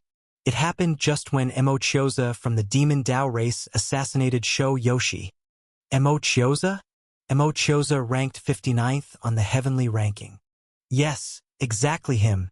Back then, Shou Yoshi was unaware of Emo Chioza's presence, and was killed as soon as he took action. If it were mutual killing among the Earth ranking, it would be nothing, but the heavenly ranking killed the Earth ranking, clearly bullying the small with the big. How could the Beast Dao race swallow this? But there's no rule that heavenly ranking can't kill Earth ranking individuals. Earth ranking geniuses are powerful, but why provoke them? There's no such rule, but the Beast Dao race also has another heavenly ranking expert, Shou Qiaoba ranked 51st, who happens to be Shou Yoshi's brother, so he's here to cause trouble. The surrounding people were deep in discussion over the matter. Everyone was here for the excitement. Naturally, there were know-it-alls who quickly figured out the cause of the conflict and exchanged information. The Beast Dao race had a total of 11 people, among whom Shou Qiaoba was the most famous, because he entered the immortality phase at 42 and reached Inquiring Dao at 1,000 years old, claiming a position as a top talent in the heavenly ranking. There are few experts who can reach the period of Inquiring Dao within 1,000 years. Now, at 900 years old, his strength has reached the mid-stage of Inquiring Tao, and he has achieved the 51st rank on the heavenly ranking, making him a true genius of the Edge Corner airspace. Everyone is amazed at his talent. You killed my brother. Do you think I'll let you leave today? Shou Qiaoba looked coldly at the Demon Tao race, focusing his gaze on Emo Chioza. So what if I did? Emo Chioza is also a talented young man on the heavenly ranking, reaching Inquiring Tao at 1300 years old. Now, at just over 2000 years old, his strength is at the mid-stage of Inquiring Tao, ranked 59th on the heavenly ranking. If that's the case, then let's settle this debt properly. Do you dare challenge me? Shou Qiaoba asked coldly. Shou Qiaoba's ranking is higher than Emo Chioza's. According to the rules in this heaven and earth ranking competition, he cannot challenge someone ranked lower than himself, so he wants Emo Chioza to challenge him. However, Emo Chioza sneered, "You're not worthy to be my opponent." As soon as he said this, the people around were surprised. How dare Emo Chioza say that? Isn't his ranking lower than Shou Qiaoba's? You know nothing. Apparently Emo Chioza comprehended the Tao embryos last month in the city of No Pretense. His strength has greatly improved, although his realm hasn't broken through yet. But the magic he cultivates is very powerful. He's aiming for the top 50 this time. Some knowledgeable Taoist immediately whispered. Indeed, Emo Chioza dares to ignore Shou Qiaoba because he has comprehended Xiang Beifei's Tao embryos of the Tao Stone, greatly increasing his magical power. He is now just half a step away from entering the late stage of Inquiring Tao. His target is not Shou Qiaoba, but those ranked even higher. Such arrogance! You dare look down on me when your ranking is lower. Shou Qiaoba saw that Emo Chioza actually didn't take him seriously, becoming extremely angry. In this heaven and earth ranking competition, only the top 50 have the qualification to earn my respect. I don't need to waste a spot on you, Emo Chioza said fearlessly. According to the rules, everyone has 2 chances to challenge, and Emo Chioza naturally wants to use these opportunities wisely, not waste them arbitrarily. If he doesn't accept the challenge, Shou Qiaoba has no way to force him. A trace of murderous intent appeared in Shou Qiaoba's eyes as he coldly said, "Since you don't dare to face me on the arena, I'll kill you right here." Buzz! A powerful aura rose from Shou Qiaoba, an exceedingly terrifying aura enveloping the area, crashing towards Emo Chioza. The heaven and earth ranking competition does not necessarily need to determine victory or defeat on stage. It can happen anytime, anywhere. A heavenly ranking Emo Chioza can attack an earth ranking Beast Tao race person. Naturally, Shou Qiaoba can also strike at Emo Chioza anytime. Emo Chioza had long anticipated that Shou Qiaoba would attack, but having comprehended Xiang Beifei's Tao embryos, he wouldn't put Shou Qiaoba in his eyes? In his view, the 51st ranked Shou Qiaoba is not worth mentioning. Humph! You want to throw stones at your own feet. I'll see it through. The demonic chi on Emo Chioza suddenly dispersed. Green aura fiercely blasted out, blooming with 1,000 green lights, forming a demonic cloud that roared into the sky, accompanied by a strong corrosive force, seemingly slowing down the engulfing power of space. Everyone was shocked by this demonic chi. Emo Chioza's power is indeed much stronger than before. This raging demonic cloud rushed up, causing the surrounding spectators to retreat tens of thousands of feet, afraid of being affected. Amidst its mighty roar, the demonic cloud transformed into various ferocious beasts, seemingly intentionally provoking the Beast Tao race's Shou Qiaoba, because the Beast Tao race cultivates in various fierce beast forms. With a cold shout, Shou Qiaoba's aura slammed into the demonic cloud. In an instant, the demonic cloud struck with lightning and thunder. Rolling fiercely, countless yellow rays shot out from the demonic cloud, seemingly penetrating it, and those initially formed beast shapes appeared to come alive, turning to attack Emo Chioza. Impossible! Emo Chioza was greatly surprised. He had a gauge on Shou Qiaoba's strength, knowing the limits of the opponent's power. That's why, after comprehending the Tao embryos, he dared to ignore Shou Qiaoba. But he never expected Shou Qiaoba's spiritual power to be so forceful, instantly shattering Emo Chioza's vast demonic chi. Bam! Emo Chioza, previously so arrogant, was suddenly struck by the beast-like demonic cloud he himself had conjured, and instantly flew out. Humph! You really thought you were the only one to comprehend the Tao embryos? Shou Qiaoba looked at Mo Chioza contemptuously. Recently, it wasn't just Mo Chioza who comprehended the Tao embryos, he did too, and his power has also surged to a higher level. The beast Tao race's Shou Qiaoba has actually become stronger. This talent is simply unfathomable. Shou Qiaoba must be invincible in the mid-stage of inquiring Tao. Many experts around couldn't help but exclaim. They only knew Mo Chioza had comprehended Tao embryos, increasing his cultivation, but forgot that this Tao stone was open to everyone to comprehend, and Shou Qiaoba had gained insights from it as well. Many sighed in understanding, realizing this time Shou Qiaoba would definitely break into the top 50. With your mere power, you dare act so arrogantly? Let me send you off first. Shou Qiaoba coldly shouted, murder intent evident in his eyes. The demonic qi he had countered surged, spreading to 10,000 feet, and instantly charged toward Mo Chioza's soul. Stop right there! A thunderous voice roared in, extremely imposing, and then a giant hand appeared in the void, blocking the demonic qi and crushing it instantly. Who dares stop me? Shou Qiaoba roared in anger, not even wanting to see who came. He only wanted to kill Mo Chioza now, so spiritual power surged again. The fierce aura in the air condensing into an enormous bear, over 10,000 feet tall. But before the bear could condense, the giant hand in the sky swept out again, directly smashing the bear. Bang! The giant hand continued forward, directly striking Shou Qiaoba and sending him flying. Everyone was stunned. Just earlier, they were praising Shou Qiaoba as invincible in the mid-stage of inquiring Tao. How did he suddenly falter? Within 10,000 miles of Xi'an City, there shall be no chaos. A figure appeared in mid-air. Everyone looked closely, discovering it was a dignified elder, clad in a blue Taoist robe, hair and beard fluttering, his two thick white eyebrows standing out, connected together, his gaze extremely sharp. Tao envoy of Tao Palace? Gu Hengzi. It's Gu Hengzi. Gu Hengzi actually sent Shou Qiaoba flying? I remember 3 months ago he was just an expert in early inquiring Tao, wasn't he? No, this is mid-stage inquiring Tao strength. For a moment, everyone was stunned. Although Gu Hengzi was from Tao Palace, many present were familiar with him, knowing his cultivation was only at early inquiring Tao, outside of his identity as Tao envoy. His strength was not comparable to those on the heavenly ranking. The reason is simple. Many know that Gu Hengzi is over 2,000 years old this year, once a member of the Earth ranking, but his strength was limited, and he still hasn't ascended to the heavenly ranking. 1,000 years ago, Gu Hengzi was also a genius, hitting the top of the Earth ranking, shining extremely bright. But later, when preparing to break into the heavenly ranking, he battled the 100th ranked heavenly ranking, and suffered a miserable defeat, his soul receiving irreparable damage, from then on unable to further his cultivation.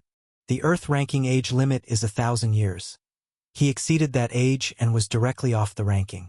Although off the Earth ranking, the heavenly ranking age limit is 3,000 years, so he can still aim to ascend. Unfortunately, his cultivation stagnated, unable to grow stronger. Realizing it was hopeless to challenge the heavenly ranking again, he chose to join Tao Palace, working for them, becoming a Tao envoy. As the heavenly ranking evolved, many who had been on the Earth ranking surpassed him in cultivation. Even though working for Tao Palace, the heavenly ranking people don't actually pay him much attention. Because the heavenly ranking has the pride of heavenly ranking people, far from what a number 1 from the Earth ranking can challenge. Yet, unexpectedly, now Gu Hengzi had somehow reached mid-stage inquiring Tao, with a strike sending the rapidly rising in strength Shou Qiaoba flying. Gu Hengzi's strength somehow exceeded that of the 51st ranked expert on the heavenly ranking. He is over 2,000 years old today, with the heavenly ranking limit being under 3,000. This means he can still ascend the heavenly ranking. Swoosh! The Tao seal on Shou Qiaoba's wrist flew out, landing in Gu Hengzi's hand. Gu Hengzi has ascended the ranking. Many exclaimed. No one expected today Gu Hengzi would forcefully return, ascending the heavenly ranking in one step.